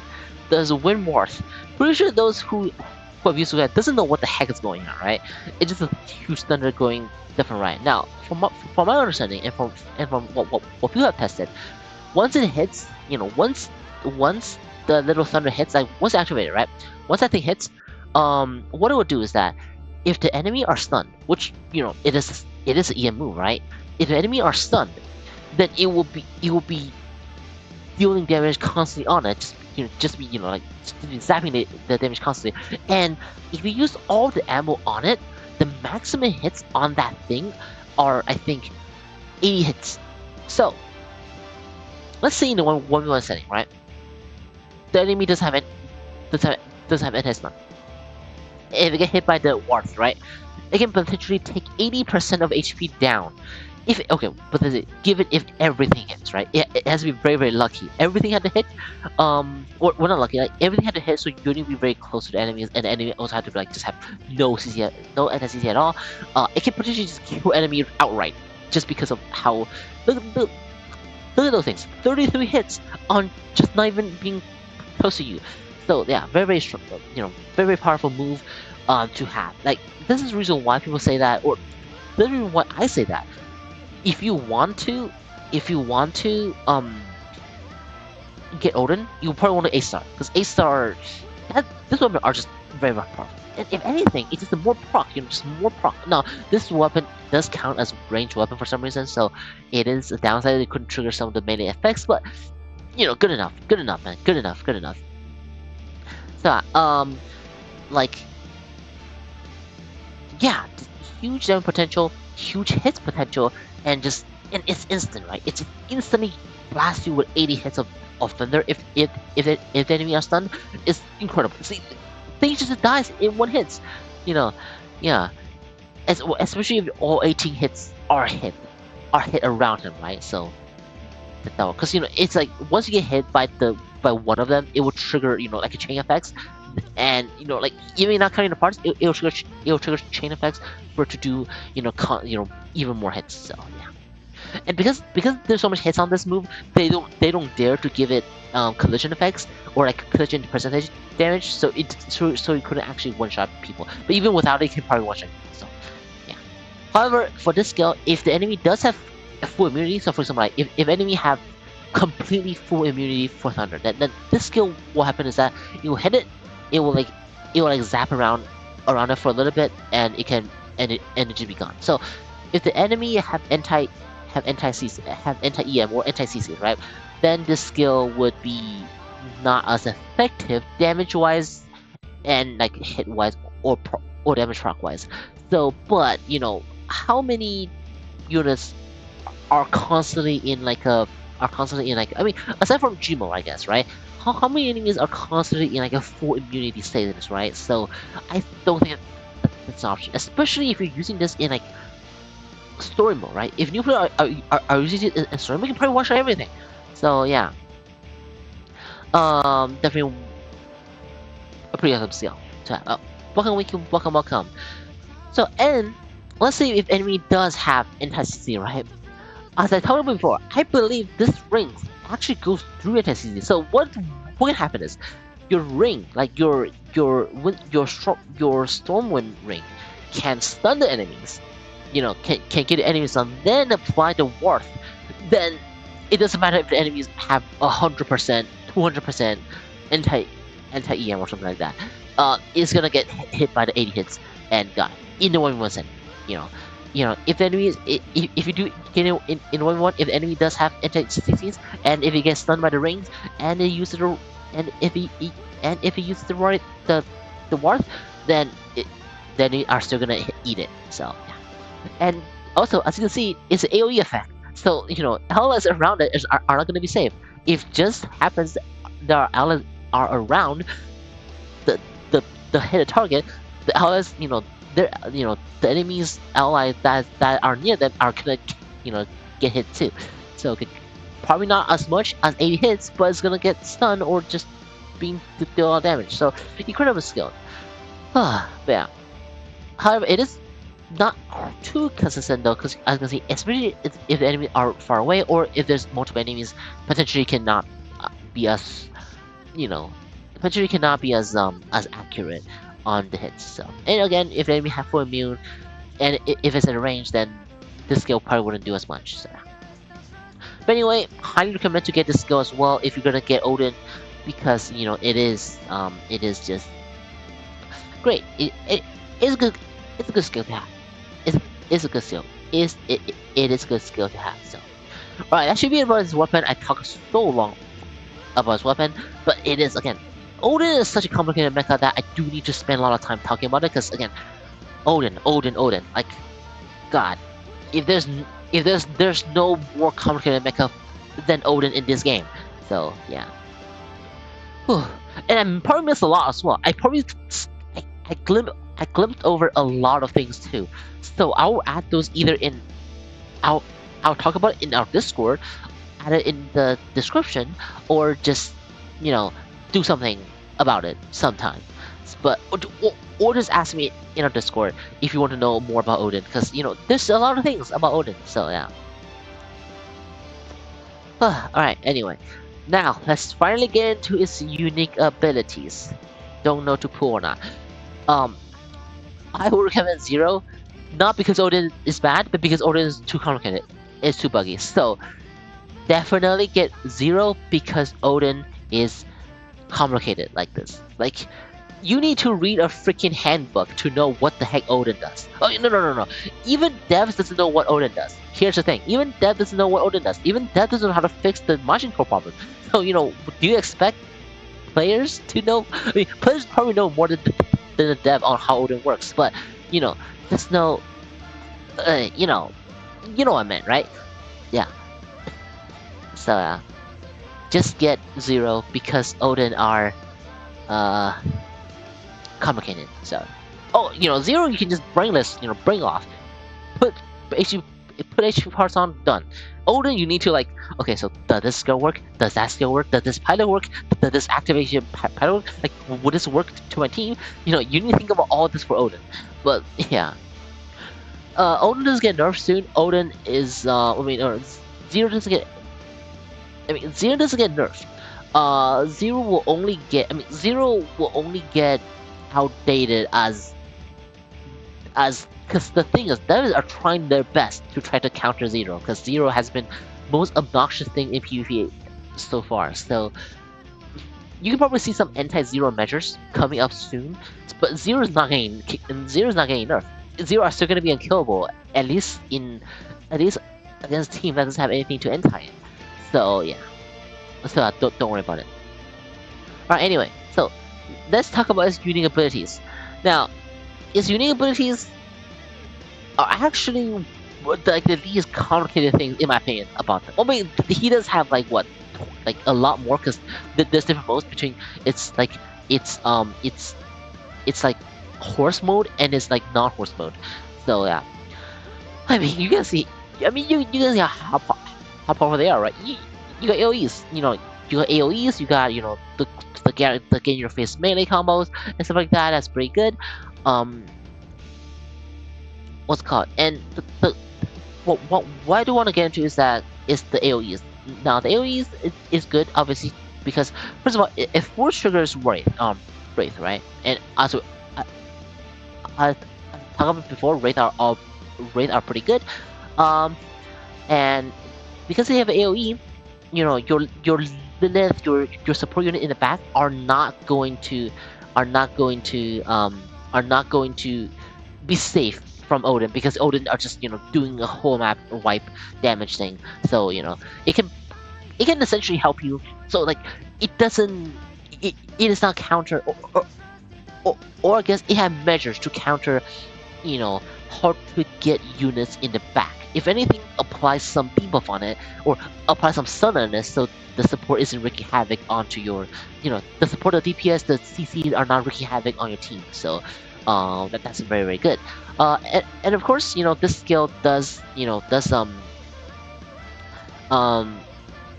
do you say? Yeah, activate warrior, so yeah, push a huge DPS. And this is a skill that I think that the only one that doesn't go into the face of that doesn't go into the face of enemies. Well, all the other skill does, because Odin actually doesn't have that much grabs on horse.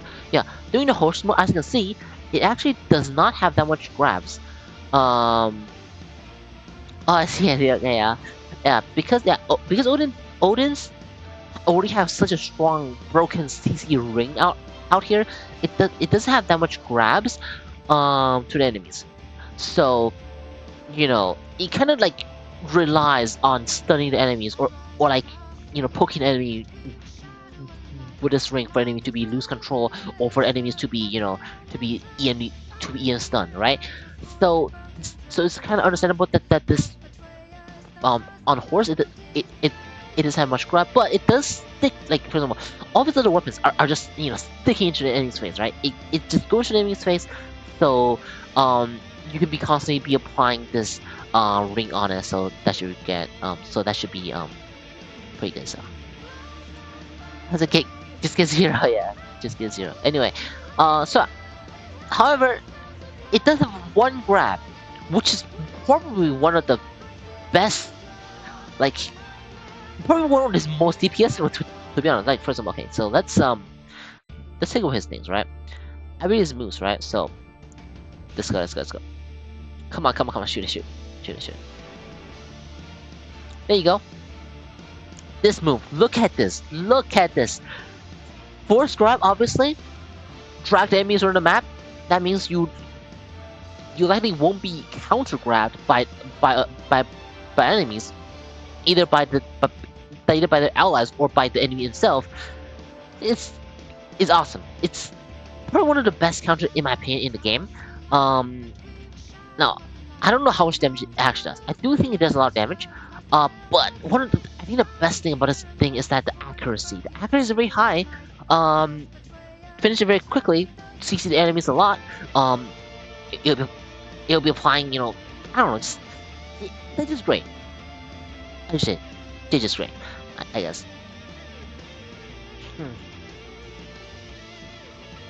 Hang on. Jesus Christ. Okay. Yeah, it's yeah. Things are becoming better. Yeah, it is very good. That it have this counter, such a strong counter, and it does drag the enemy around the map. So potentially other enemy can actually hit his rings too. So like, it just kind of drag this ring around the map. So just give everyone this whole just give everyone in his path like a good old stunning and entice and confusion as well. So I'll get into that. Yeah, I'll get into that once I talk about once I finish talking about its complicated things. But in my opinion, honestly, his counter in my opinion are his best skills. That's the reason why I'm using. But okay, actually, yeah. In my guide, I was actually using Yomeno's tech on it, the counter one. Now I don't think about it. Nothing about it. I don't think it's necessary. Look how fast this recharge. It's gonna be spamming this over and over. It's gonna get damage, grab enemies like that, and just counter. So you know what? I kind of get why it doesn't have a grab now.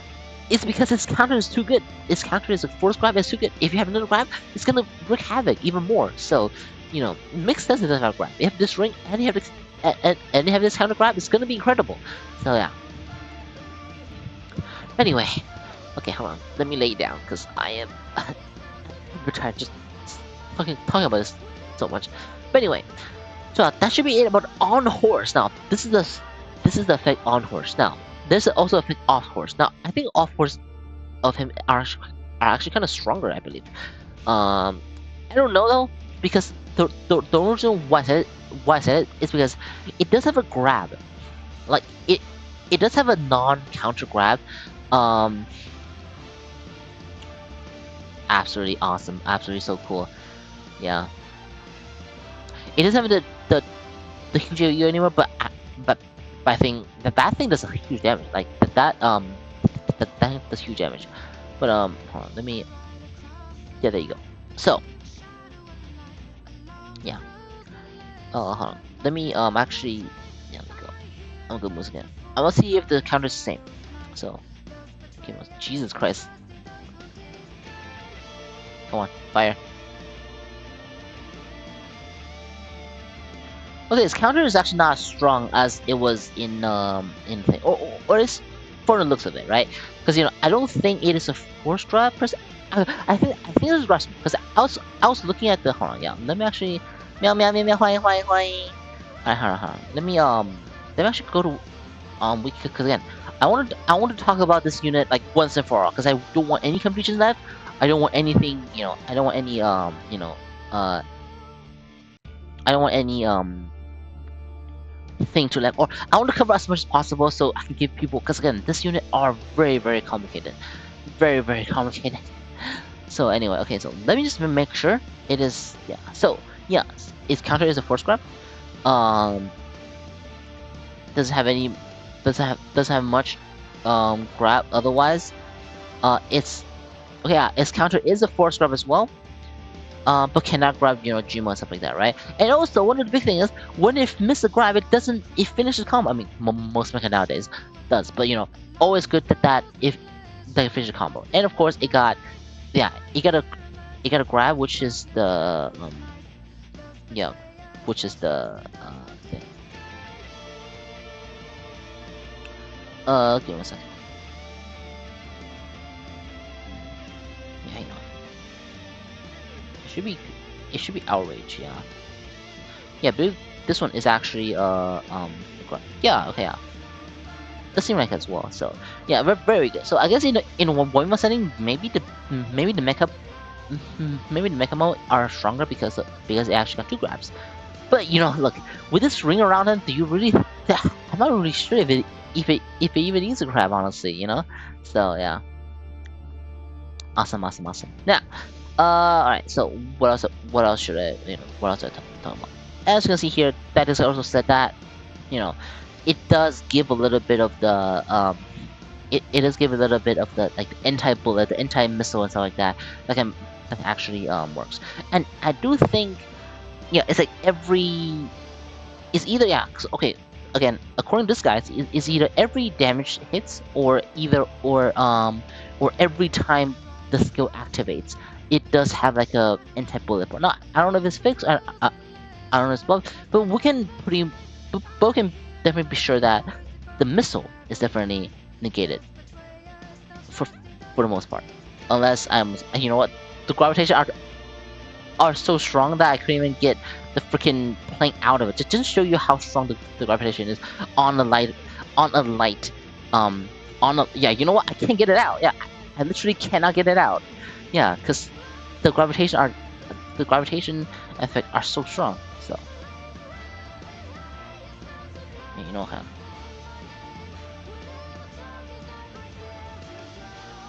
Yeah, you know what?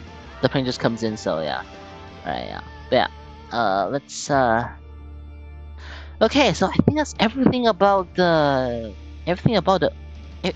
Odin, right? You know what? Speaking of, its lack of grab on his horse are actually maybe a good thing, because having grab can actually be a detrimental in PvE, because what you're using Odin against, what you're using Odin is you're using as a CC, right? If Odin are grabbing the enemy too much, right, and are dragging the enemies around, right, then your DPS can miss the boss, and can potentially hurt DPS. Thus I think how do I say? Yeah, thus I think Odin are just great. Like, if not like just a little worse or on par with Ushan's abilities. Again, there's probably a lot of things that I haven't talked about yet. I do think one of his actually doesn't do as much damage, but who needs to do damage when you have so much other things going for you, right? You got Ward, you got like all this. So, hey, alright, so that should be it about Odin on the things. I probably missed a lot of things that I want to talk about. There's so much bugs, there's so much things that I want to talk about. But you know what? Look, we gotta we gotta continue somewhere, right? So, alright, let's go into the build. So finally, let's go into Odin builds. Alright, let's start with PvP builds. So PvP builds. Gonna start from the court now. Starting from the court. There's a lot of options too. But just know that Majin Core doesn't work because Majin Core is active upon entering battle. It just notified effects, so don't use Majin Core on it. Use something that's continued, like for example, this purple joint also also makes your Odin to do more damage than it already can do. So yeah, pretty awesome. And you don't need to worry about its downside, because freaking Odin, fucking like freaking infinite infinite revive, so who cares, right? And some other perma effect, like for example this one, this one definitely works as well. I don't know, I forgot how this is called in EN, but this is the skill that this this is definitely a part that can work as well if you want to use Odin. But I think Odin already has like fast enough freaking action speed, so yeah. And then of course you can also, if you're free to play, you can or you don't have those parts, hydraulics would never fail you. Hydraulic would just give you, just make you spam even more actions, pretty awesome. And once this part comes to EN, they can definitely use this part for EN as well, because so just further its survivability even more than it already has. Because Odin really covers everything already. Like Odin, like the thing you put on Odin are just overkill or just making it stronger, not like covering up its weaknesses, because that's just how strong Odin is, right? So yeah.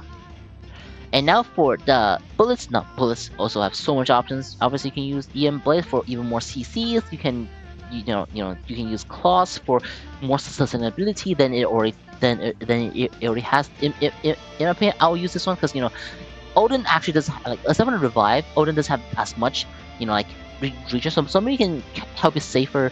Like, like start the 25-second even safer with this with this part. So maybe so maybe in my opinion, this might be the best, but just know, you can use other skills, because other skills are also just, you know, you don't need to worry about its survivability because of the thing. Now, there are things now that can kill Odin very very fast. Even if Odin have infinite revive, because someone can be running like high DPS builds and stuff like that, right? So or like a burst team, right? So Odin can still be ended very fast, especially if you get unlucky. However, if you're not in top PvP, I don't think you need to worry about that. So you can use so much other parts that you want, right? And if you don't have the claw, you can obviously use this one as well. If you're even if you're even lower in arena, you can even use the green one if you want. And of course, yeah, claws, electricity, even knockdown build. Now, in my opinion, I do think EM are better than the knockdown if you want to go for CCs, but it is an option that you can use. But yeah, but I'm gonna put on claws just because claws can give you even more sustainabilities, because today there's still something that can potentially deal with you on Odin. So, and of course hammer, you can even bring hammer in if you want to, but hammer is not. But I don't think hammer is not. I don't think hammer is that strong anymore. So yeah. And now for the support. Now for support, this is the important part, because first of all, obviously now this battery here is the best, but it's not in yet. However, I'm pretty sure a lot of people are using emergency detach, thinking it can help you, help you save. Now again, emergency detach simply does not work. Yeah, this simply doesn't work. Because I don't know. Look, I don't know. Because Odin. Yeah, that's the thing. Because of Odin, this skill doesn't work. So,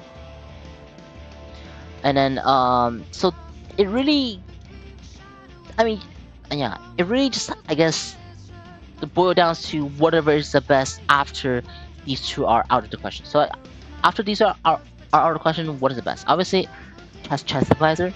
You can use chassis stabilizers, and because Odin are doing EM damage and stuff like that, and if you're fighting against enemy who doesn't have anti-EM, you can obviously use something like the this one, even like for even more CCs, if you want to, right? Some other ones, like for example, you can use something like the pad, right? The pad just give you some more HP, make you absorb some of the damage from outside. You can even use something like the platings. This will also be usable. What else? Or even more anti-CC ability, like for example, if you want to use things like this one, just give you even even more anti-CCs. But overall, I do think honestly the battery is still the best. Like the battery, it is the best part for him, and without it, it can actually hinder Odin's ability to lag, to last 25 seconds or to last 25 seconds. So I might put on like, hmm, I'm putting on this one. I do think this one I think is much better than most things. But thing is, this can be hard countered by anti-CCs. So, hmm. Just don't use. Yeah, just don't use emergency detach. As long as you don't use this skill, then you already are doing something right.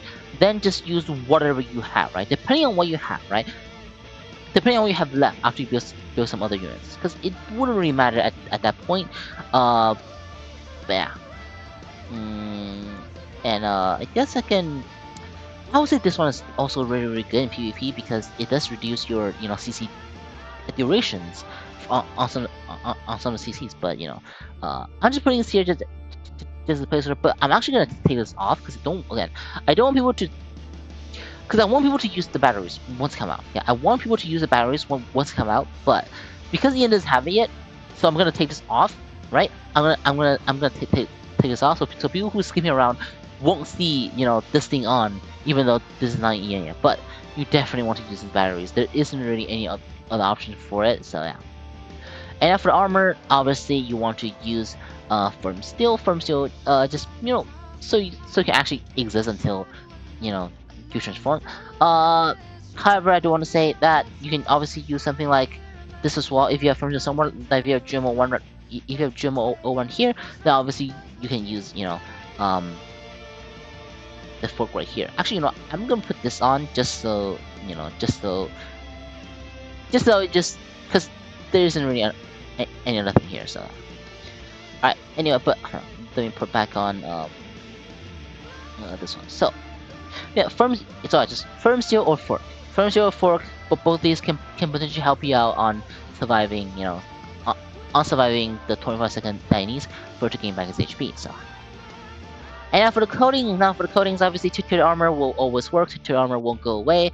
You can use this one, but I don't really think because your Odin will be constantly going back and forth. So I'm not really sure if liquid armor are good. Of course, when this does come in, obviously this part the disco will also be usable as well.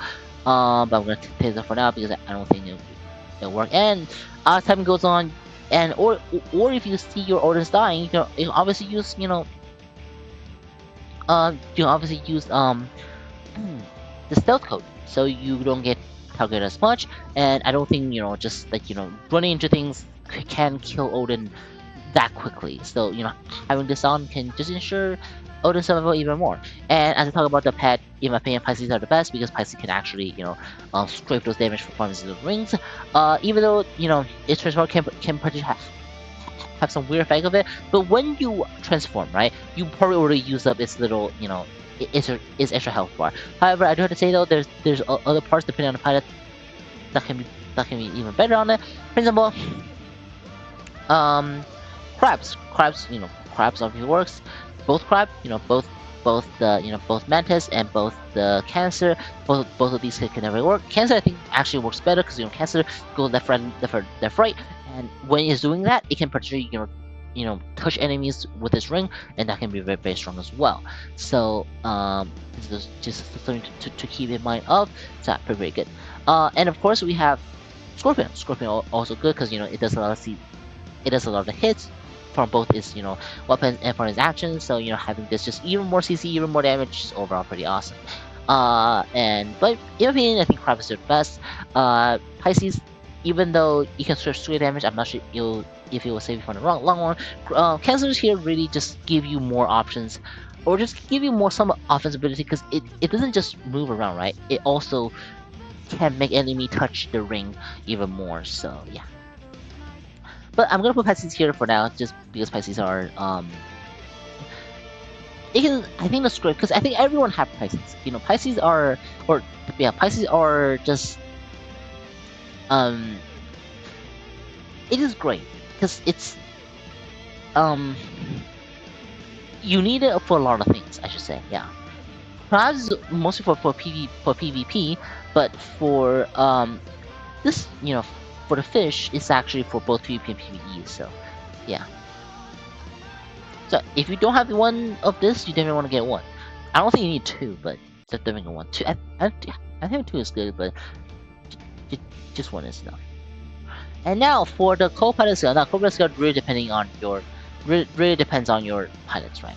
Now again, since Ian doesn't have this part yet, you probably want to use her tech skill where she heals HP when you're not doing any damage, which you probably, you know, there's a potential that you might not be doing a lot of damage even if you are using Odin, because actually I don't know, it depending on if you have your ring up as you get grabbed, but just know that her skill can potentially help you survive, can potentially help you Odin survive even longer, especially for the 25 seconds. So that one's pretty good. But if you think your Odin are already very, plenty powerful enough, which I would say even with this infinite revive, Odin is not exactly like tanky, right? But let's say if you're in a meta where it doesn't matter, like where you can already tank everything, right? Then you can probably use something like Luminous, because as I said before, that counter is very strong. So you can probably use this more Luminous one for even more offensive abilities. So that's pretty good. You can potentially just change two of them and just kill your enemy pretty quickly. So that's something that's awesome. Even though in my opinion, after you finish that one, you probably can already use the other one. So maybe not, but it is an option. Yeah, it is an option. Um, so either this one, the healing one, or Yumero's tech, or you can just use some other defensive ones. Yeah, you definitely want to go for defensive on Odin on the cover skill, or depending on the pilot. If pilot already is very defensive, then you probably wouldn't need it. But because I'm using Rhea on, because again, I'll get into why I'm using Rhea after I talk about the corporate skill. Now, because I'm using Rhea on, and Rhea really wants some abilities, so you probably want to use, they probably want to use um her skill on, so you can so you can heal more, I guess. So and survive more. And if you don't have her, which I know a lot of people doesn't have it, just some defensive skills, whatever defensive skill that you can come with. If you're not playing in Ian and you have access to Spike thing will, Spike thing might even work. If you have defense, so, you know, some defense here, some defense might also be. Just again, know that revive skills might not work because it's a transformation mecha, and there's a chart, in there's a chart in the Discord that shows what skill doesn't work. So definitely, test what skill actually works before before you yeah. So like, find a way to see if you can test the skill works, then bring it to battle. Without doing that, you might just be using a skill that doesn't work. So yeah, but the thing is, because Odin already covers everything, even if the skill doesn't work, you might still think it does work. So definitely test it out first, because your Odin could be stronger if you just test it out to see if this skill is effective. It either works or only works once, or some other things. So yeah, definitely check that out. But usually continuous effect can work, but there's some other things that might not work. Like some normal attack buff might not even work. So definitely be careful on that, right? So anyway, so but bunch putting is because this is the best EM builds at the moment. And alright, now let's get into the pilots. Now for the pilots, huh.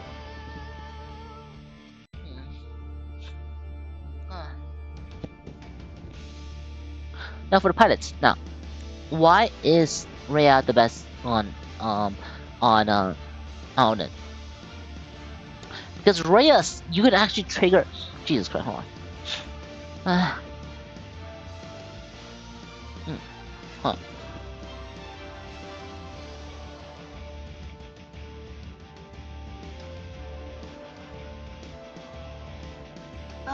Sorry. I thought it was so long. Jesus Christ. Anyway, so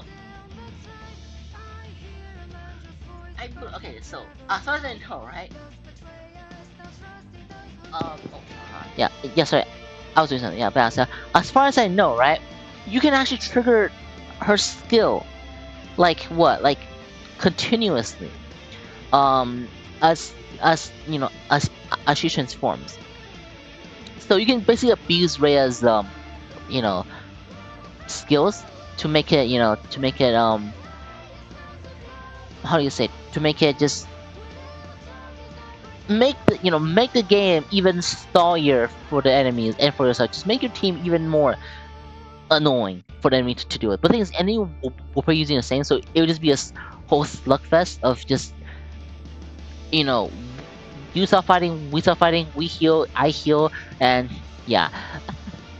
Even if your Odin is not a person to die, so that's why that's the reason why if you especially if you're using Rayon, you definitely want to use um um what's it called the invisible. So yeah, essentially Rhea on it, aside from it being carried by its infinite lives, the infinite lives also help it abuse its skill, abuse her skills to activate her skill continuously.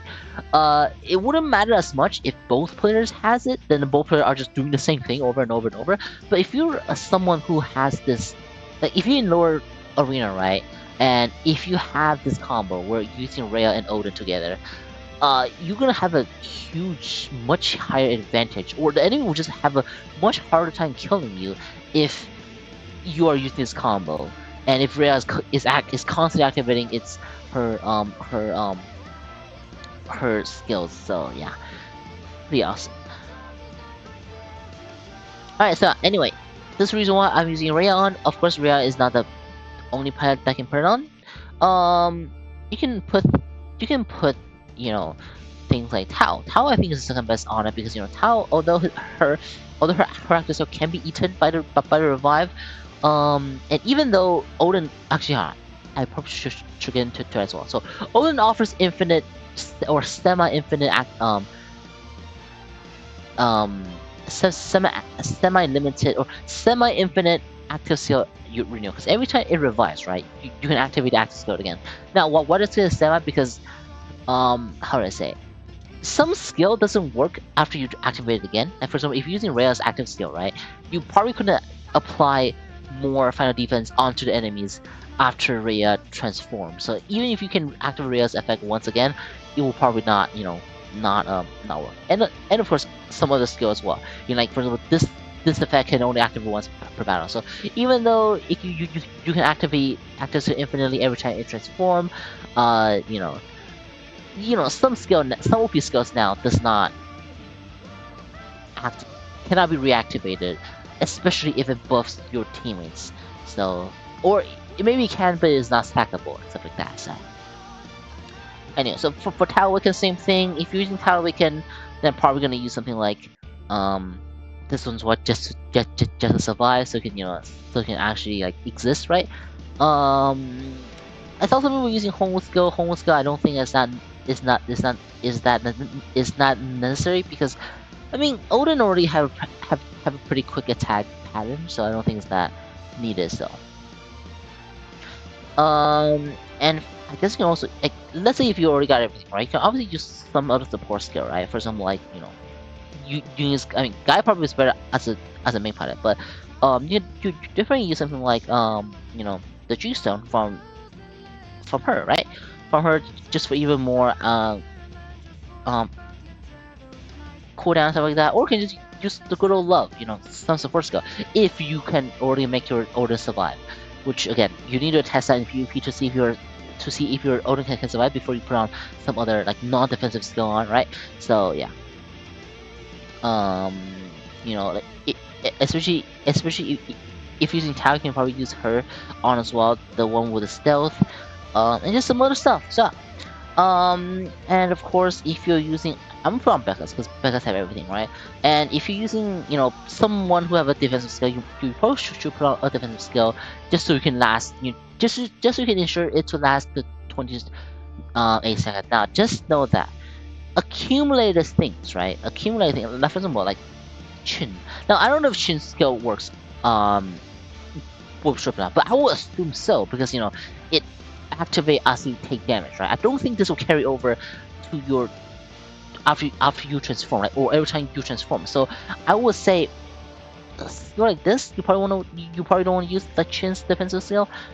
Skills like rewind where you die. Don't even get into like revive mechanics because it will just not work. It will be eaten. It will either be eaten immediately or it will just not activate at all. So yeah, definitely don't don't use that, I guess. Um, what you want to use is something like just something that can activate regardless of what life you're on. Like for example, like Leoma's defensive skill. It's not the best, but I'm just using it as an example, right? So yeah, or just pure at HP or something. You will know when you see it, I guess. Most of the time, but sometimes I can be deceiving. You don't know what actually works or not on Odin. So definitely want to test it out first because there's so many things in this game. Yeah, there's so many skill in this game where, how do you say? Yeah, doesn't matter if you're a dev. You wouldn't know what actually works on Odin and what doesn't work on Odin. So yeah, definitely test it before you bring it out to the battle, and you should be fine. But here I'm gonna put on the best Ian build that I can think of right now, or that I would use in PvP, which will look like something like this. And if you just want to copy this, feel free to do so. But just know once this battery drops, you want to use these batteries. So this is the best in my opinion. But because Ian doesn't have this yet, so you want to use something like the so you want to use anything else that isn't this. Just make sure to not use emergency detach, and you should be fine. So, okay, that should be it about the PvP builds and the PvP pilots that you use on. Oh, you know how I'm talking about. See, look, why do I say Rhea and Tao? Now, Rhea and Tao both because Odin got everything, and Rhea and Tao need someone to carry it. That doesn't. Or Rhea and Tao are better on unit. Or I guess for Rhea it's good because infinite revives and the skill abuse, and for Tao, the aura that give 15% final damage increase, so you can further increase Tao's attack, and of course the 30% final damage increase, the damage value increase when the enemies are in the ring for electric attack are also pretty useful for Tao's skill. So Tao's definitely a skill pilot that you want to use. Even if Tao's active skill doesn't work, I think it's a good trade-off for her to one-punch enemies. There's some other ones you can use, for example, Byron. Byron will definitely work on that because I mean, Ian doesn't have Byron working yet, but I'm just putting it as an example, right? But why wouldn't I put Byron on it? Because Byron can make units that can survive. So why would you use Byron on Odin when Odin can already, if you just build it right, Odin can survive. So why would you need Byron on Odin, right? And it's not like Byron can like it doesn't like, but Odin doesn't need Byron. Byron will be good on Odin, but Odin doesn't need Byron, and Byron doesn't need Odin. So it would be a waste to put them on to put them together. So okay, yeah. So that should be it about the pilot. I mean, there's a lot of other pilots also work on it, but again, this requires you to test to see what actually works, right? For example, like does Becca's works? Does Becca's like Tesla can do something like this, like that. For example, every time you get hit, right? Like for example, every time Becca's skill get hit, right? It should increase its come on. Okay, I don't know why it's do I not have the right skill on? Okay, no, hold on. I'm gonna take damage, so oh right, I had the Pisces on. I say Pisces is already very strong, even here. But anyway, okay, so let me turn this off, and that's. Oh my God! Stop! Shoot him! Odin really likes Gekko. I mean, it's a good thing. So come on. Damage, take damage. Come on. I'm just showing you how you guys can test. Okay, you know what? Yeah. Becca straight up, Mecha skill straight up doesn't work on it. Yeah, Mecha skill straight up doesn't work on it. What? And if you switch it to any other pilots, right? And let's see, and let's see if this works. You can see it works. You know, you see it works. This is how you test it, right? Look at the look at the thing on the side, and look at this, and look at what the skill does. You can test what skill actually works and what skill actually doesn't work. And I think that's pretty important, especially on something like Odin, right? So, alright, now let's get into Odin's PvE builds. Alright, where's Odin? Okay, Odin. I have Odin at A-star. Now for open soul. Now for Odin's PvE builds, let's get everything down. This train has been pretty long, but I'll show you make this straight now because Odin's have long handle. Okay, so now let's continue. So PvE builds, best core obviously you want to use hydraulics just so you can do even more CC on it. But let's say if the boss is very hard, you can probably use some other like you can probably use this part on it if you want. But hydraulics I think is always the best for PvE support. So yeah, and then now for the bullets, I'm gonna be using long handle, so it can be knocking on the balls and just same build as the build will be similar to Ushan's PvE builds.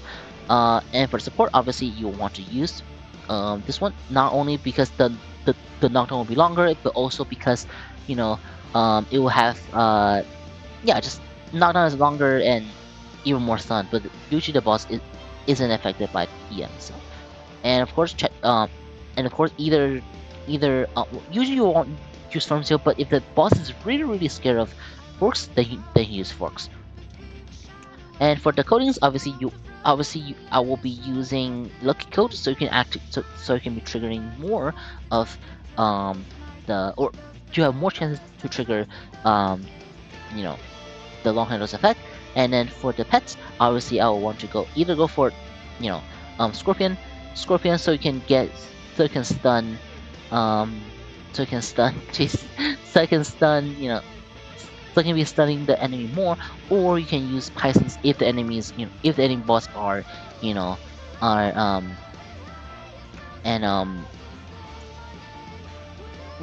the boss are getting a bit too OP. So yes, Jesus Christ. Anyway, the Shin the Dragon actually rise of okay, actually right. Yeah, it was a freaking dragon. So, and now for Cobra skill. Now there's only one Cobra skill with this kind of build that you use on is Arashi.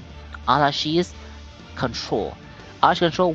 What she does is whenever you knock someone down nearby, or anytime there's an enemy not nearby, which is what you're doing with this long handle, the enemy will be forcibly stunned for 2 seconds, which is very important in PvE. So yeah, definitely something that they want to do for Odin, so or for this build. And for the pilots, obviously Slokai, because Slokai is needed for her last skill to do in PvE, but you don't exactly need Slokai as well. If you don't Slokai, if you have the collect pilots, you can obviously use something like Ashima. Ashima also have control for you to use Arashi. Here, yeah, there you go. See, you can use Ashima, and your Sloka can be on your range CC, right? You can obviously use something like where is it? You can obviously use something like where's her again? The new pilot that replaced Ashima in PvE is the support pilot for where's she?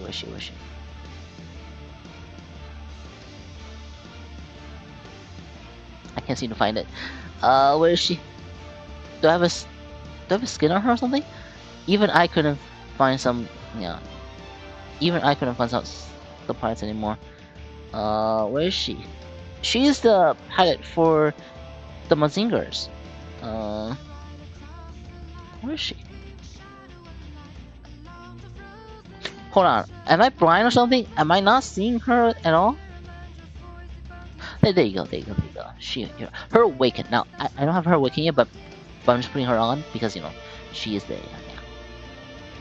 Yeah. She's definitely usable. Her awaken is definitely, and of course she also have she also have a control, so she can be using the Arashi control skill on as well. And let's say if you don't have any of them, you can obviously use Shino as well. Shino can be a pretty good CTFX because you'll be constantly be using its counter, but it's obviously not as because you probably want to use Arashi unless you really have to, right? So and of course Arashi also have a control, so can you be using that as well. And if you really don't have anything, like if you're like purely PvP focused, even Rhea can work. Even Rhea can work, honestly. Even Rhea can work.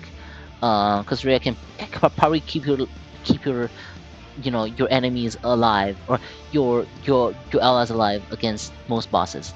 So yeah, and of course Arashi, Rhea also have control for the Arashis. So but anyway, I'm putting back Sokai because Sokai I think is the best because Sokai doesn't get outdated like Ashima like now. So alright, so now of course if you don't want to use long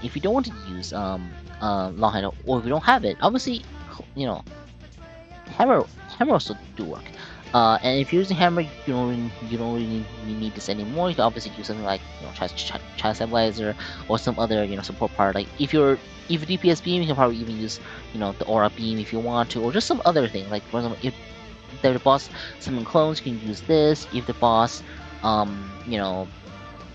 do whatever thing, you can use it to counter it. Or if the boss, or if you need a tank, right? You can obviously use some other thing like even this one if you want, just so you can take some aggros. But I'll probably use Chest Advisor just so you don't get knocked down by the boss random things, and that should be work.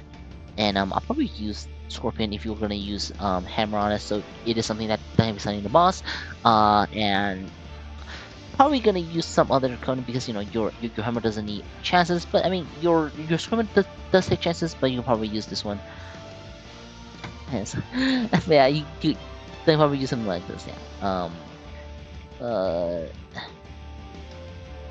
Tier armor or some other things also do work as well. So, and of course, if you're gonna be using hammers, you can probably use some other some other parts, some other things. You can probably use like that, for example, his attack will also work in PvE just help out people, or can you use some support, love. Or the one for PvP or for PvE, like for example, Lolo, where's Lolo? Yeah, Lolo for PvE, or just some other skill. At this point, it will depend on your team setup if you want to do this. So, or just some or even some ammo break, right? If you want to use then try the ammo break, so that also works too. So. But overall, I do think this is still better. Yeah. This one and this one and where is it? Arashi or Arashi. Yeah. So I think this one is still the best PvE builds that. Oh no, not here, not here. There you go. Nah, so this. So now I do think this is the best PvE builds you can have in Ian. Now again, for this one, depending on the boss, if the boss is tough, you can put on Pisces. If the boss is not tough, you can probably put on Scorpions. And for the pets, there isn't really much other options. I mean, unless you're free to play, you can probably use General 1, and you can probably use this thing, and probably before kind of something. This is probably the thing you can do, but otherwise, Scorpions, Pisces versus and from something like that. Alright, so that should be it about PvE builds. Am I lacking anything? Am I I don't know anymore. But anyway, finally, that should be all. Gosh, this is a long stream. And tough. And yeah, talk so much about things. Alright, so if you guys have any questions, definitely ask me. I'll be here because I'll be rolling something real quick, and after that I'll be ending the stream. So definitely, if you guys have any questions, please ask me, and I will answer them. Yeah, I'm dead. Jesus Christ, I'm so tired. No. Okay. Rolling. Should I be rolling or should I be? Okay.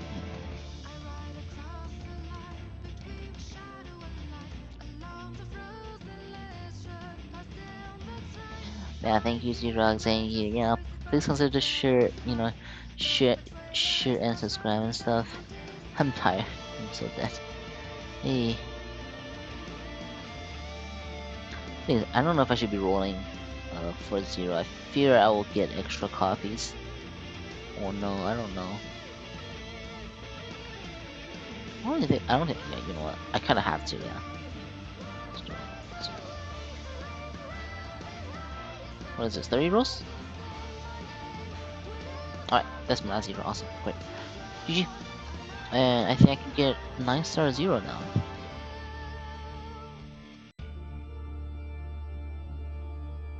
Probably should have saved for yeah, probably should have saved for the rerun, but oh well. I don't have I don't have enough. I don't have enough. Thing anymore. I use it. I spent too much of them on toys or on toy. I don't have it. Anyway, got a last copy. I should be. I should be fine. Don't want to roll this today, so. Alright, I'm gonna go to my alt just to see what I can roll on.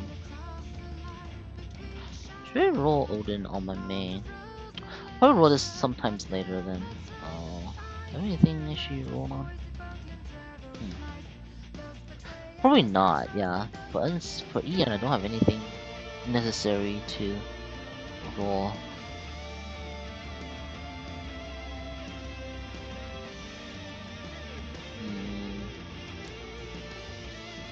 Oh yeah, I think of Ian, I got everything.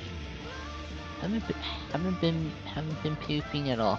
Wait, how much do I have for her? It's 15. 1,000.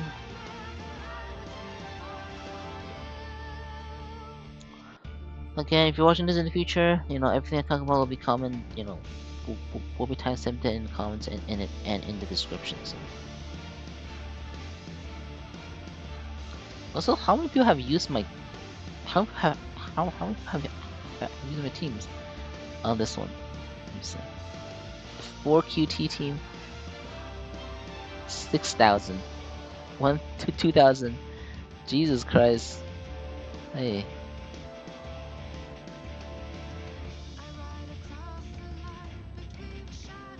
Oh, this one. 4,000, 1,000. Yep. That people learn to not use my team because my team just lags their phones a lot. So, but yeah, awesome. Is Richard good if you want another? No, King. PvP wise, King Drader actually do better than Richard. So, yeah, Richard definitely is the one that. Richard is for PvE. Yeah, Richard is for PvE. Richard is for PvE if you Yeah, Richard is only for PvE if you have the future mecha that is the called that's something Kaku or something like that. So yeah, it's only for that. So definitely don't get Richard if you want to, unless you want to be in top, unless you want to be in top PvP. So or top PvE. So yeah, don't feel like doing anything. You know what? Yeah, you know what? Screw it. Let's do one match, because I do need to do one match to get the one win reward. So, let me just real quick. Come on. I don't think you have a parts on anyway, so.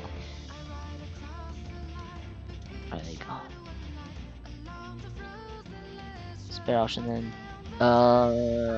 Messiah now is kind of outdated as well, though. Messiah right now, because old AoE right now, Messiah isn't really like, doesn't really have that much advantage, I should say. So I would say save everything for Zero. Yeah, just save everything for Zero and HP, because Zero is very easy to build. Zero, you just stack HP. Just get it to like 5k, 60k HP, and you're good. So yeah. Alright, challenge. Yeah, awesome, awesome, and I'm done. Honestly, I don't really want to do. I don't really want to do that anymore. Too tired. Oops. I don't want to do any of this in two. Have I claimed dailies? Let me get. Oh, control. Have I got the? Oh, I did. Okay. Um, the arena shop. Okay. I think I just need.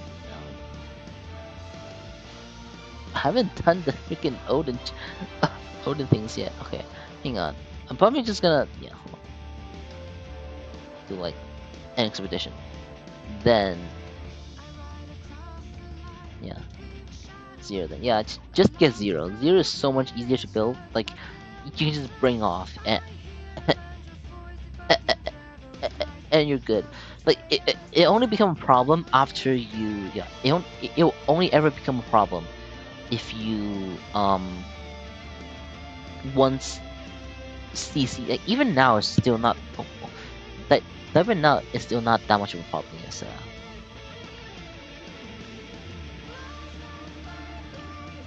yeah, the clone part can probably deal with enemies cheating. So, well, the clone part, like clone part is like not the clone part that summons clones, but like clones that can anti cheating things. So yeah. Oh, what?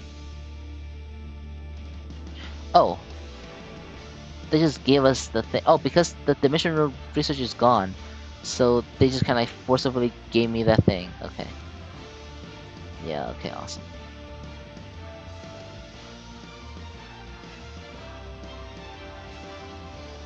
All right. That's good. That's good. That's good. I think okay. I think that's everything on my main account or on my Ian account. I don't think there's anything else I really want.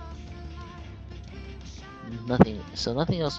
Yeah. Zero. After zero, there isn't much things worth it until peacocking.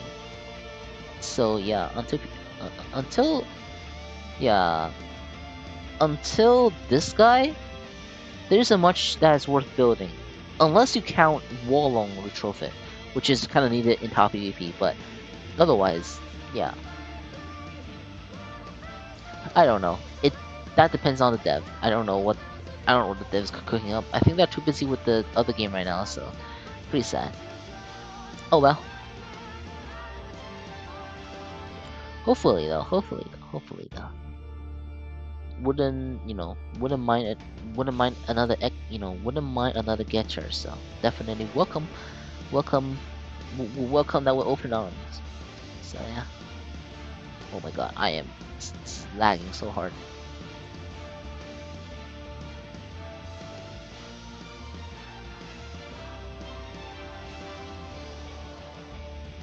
Is that everything on my main? Do I have anything else that I need to do? Holy crap!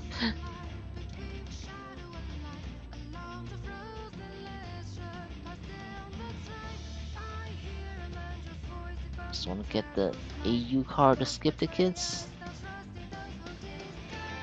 Who should be start? I should start doing the missions soon. Yes, EXV is game with waifus. Huh? Which one? Which one? Which one? I should grab this real quick. 18 more days. Huh?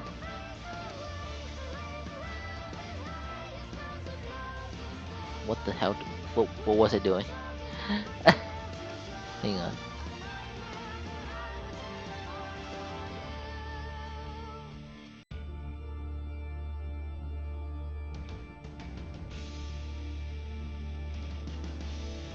Oh, what is that? Yeah, I don't know what that is, but interesting. Do you think ability weapon should be upgraded first for Odin? Ability. You don't.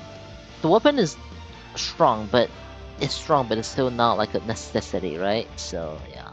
So definitely ability. Ability can keep it can, more ability can potentially keep it alive for a little bit longer. So yeah. Usually, yeah. There's very rare chances, if at all, you'll want to take weapon over actions, unless some very specific old mecha or something. But yeah, otherwise, yeah.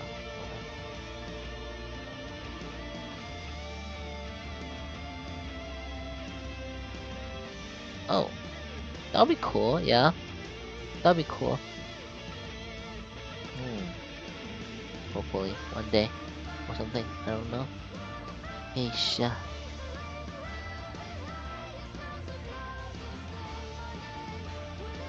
Oh, okay, okay. Yeah. I'll check it after the stream, yeah. I'll check it after the stream. Have I got everything yet? Let me see. After I do after I do got everything, I'm gonna go to my second channel, my second account, and then also for those who don't know, I have a second channel, so definitely check that out. If you have the time, so I don't even want to do that anymore. So I'm gonna do this instead.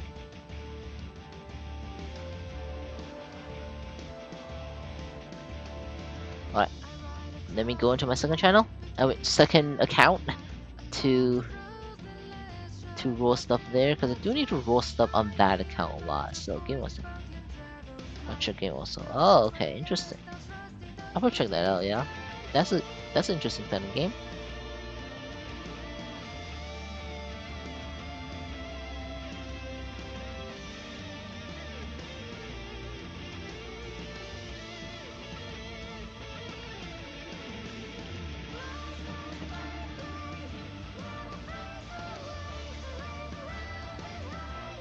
Really want to A-star Bahamut.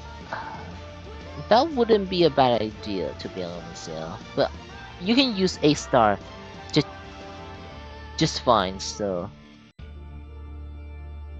if you yeah, that's fine. It's fine. No, see, A-star is fine. Yeah, no, 7-star is fine if you if you if you have if you have 7-star. Yeah, no worries. Its weapon is cool, but like, mm, you don't need it, I guess. Yeah, you definitely don't need it. The action is enough. So,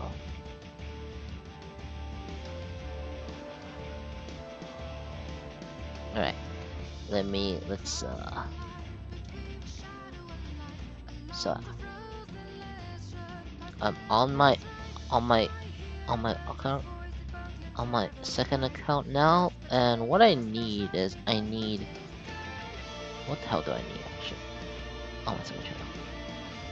On my second account. So I definitely need 2 copies of 2 copies of Zero.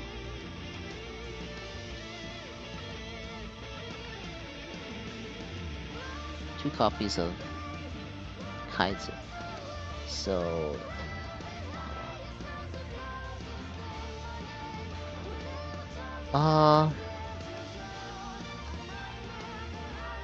probably gonna roll Kaiser first, because Kaiser have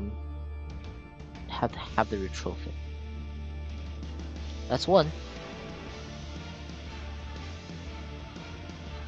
Um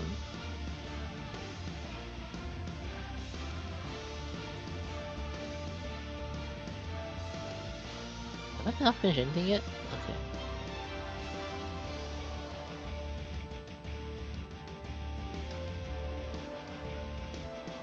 That's one. Yeah. Just need one more, I think, right?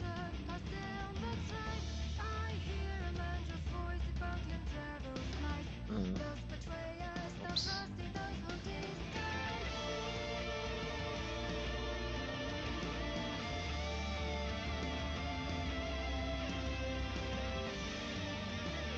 Jesus Christ. Hey. I mean, I don't know. Onto the gems.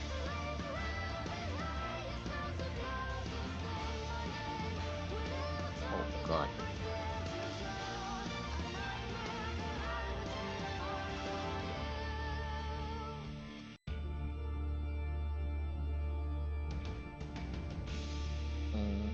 I have 600 sats now. Jeez.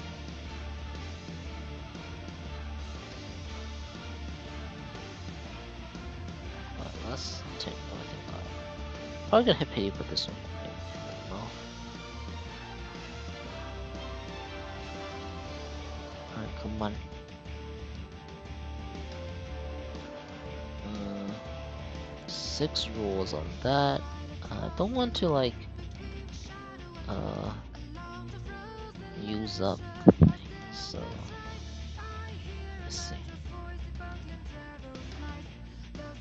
You can get 888 gems from here. You can get 2.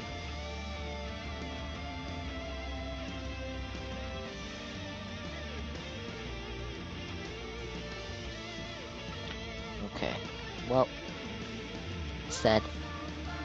Don't want to use more of that because I do want to save it for some skins in case in the future.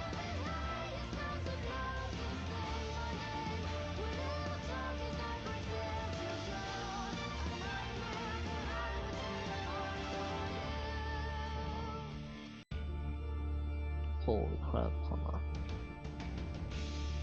Let's go.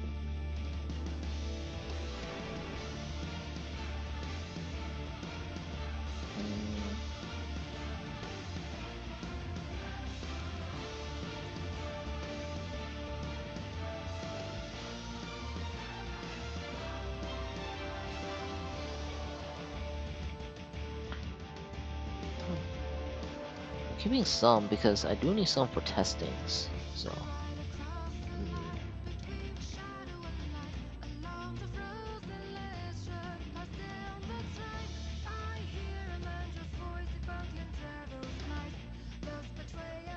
Right, I think that's good. Everything else can explode. Right. Thank you. I say, oh, thank you so much. Thank you. Yeah, sorry, I wasn't. Yes, sorry, I wasn't reading the chat because I was, I was too busy to do anything. But thank you so much. Thank you. Yeah. Oh, okay, I see. Thank you. Yeah. Let me tag me. Okay, if if I didn't reply, just comment or tag me again because I don't like. Sometimes the notification just goes over my head. So. Yeah, definitely comments or just reminds me again, right? If it's if I forgot. So I'm gonna grab this quick. Actually, okay, actually, I don't think they sell 4 copies, right? Do they? Hold on. Oh well. Let me just grab this real quick.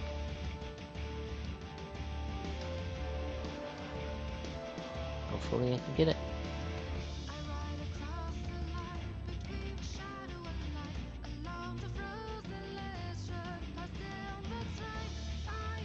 Is is the second one, right? Yep, is second one. Let's use our second one. No, 09. All in, let's go. Nope. Okay. Want to at least get it this stream, hopefully, somehow.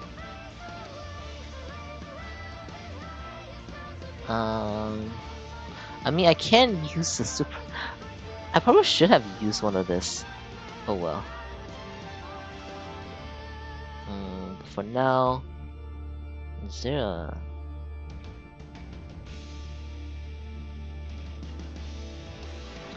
Thing is, all the deals suck so bad right now. I feel like.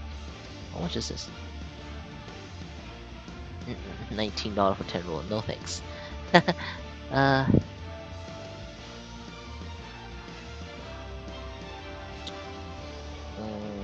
So for those who don't know, again, 10. Yeah, sometimes I just forgot, or sometimes I just don't get it, or sometimes I just died or something. I don't know. So apologize. Yeah, apologize if I don't like if I didn't reply. So I'm gonna grab this because again, this is $1 per roll, so I think that's worth it mostly.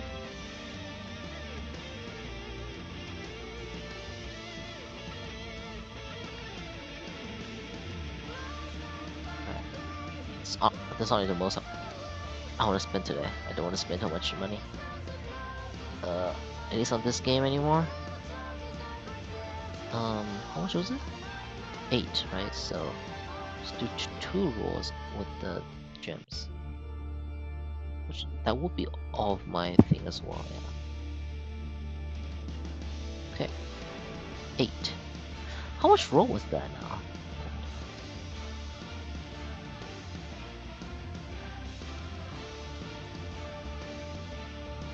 Okay. How much more rolls until?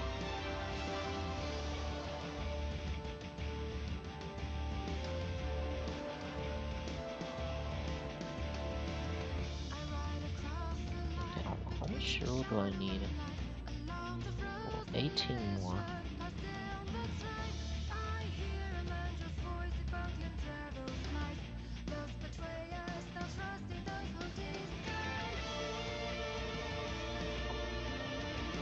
Every roll sucks. Let me see. Do I not have yes.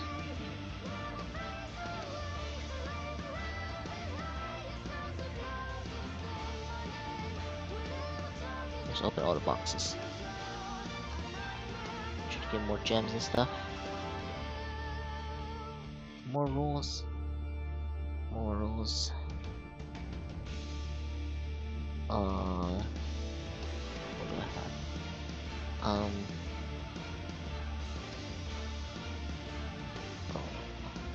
what? Okay, how many? I have. What is it? Oh, okay. 112. Oh my god. I need the gems inside.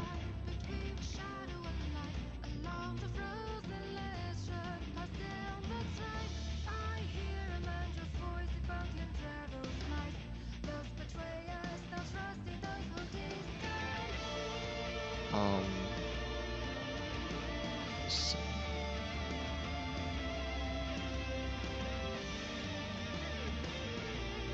Keys? I got too much parts? Yeah, screw it. Let's just...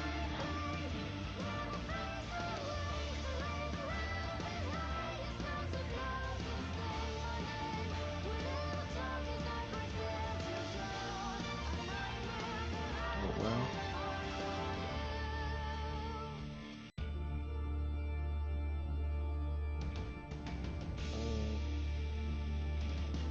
I get enough fire rolls. If I can get fire rolls, I can use one of this then.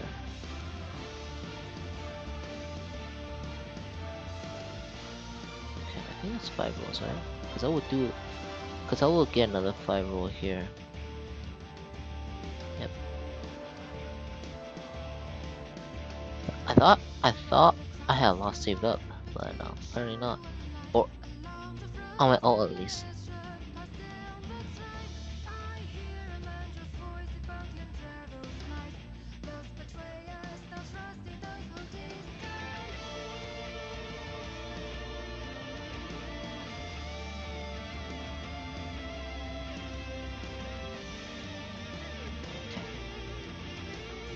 Use the last 5 rolls on the thing.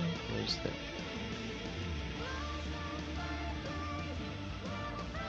Thank you. Alright, that should be enough. That's perfectly enough. Using up both of the... Using up both of these. I think that's... Yeah. Spent about... How much today? Spent about... How much did I spend? What's that? Let me see. It was about this much. $24 or something. Not worth it, honestly. Especially for Kaiser, especially. So, oh well.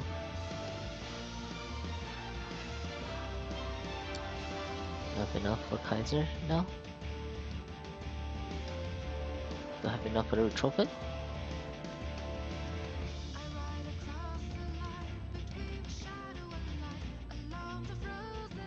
Yep. Awesome. Ah, awesome. Alright. Yeah, yeah, thank you all so much for being here. Today's a long stream today. The times will be out sometime soon, hopefully. So stay tuned on that. And yeah, probably call it a day. Ah, man, it's been tired. Jeez. Eesh. I think I will stream for 2 hours that today. Hey.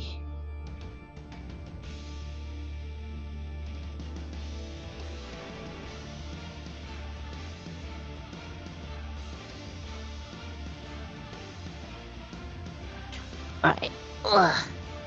Yeah, thank you all so much for being here, and good night, goodbye.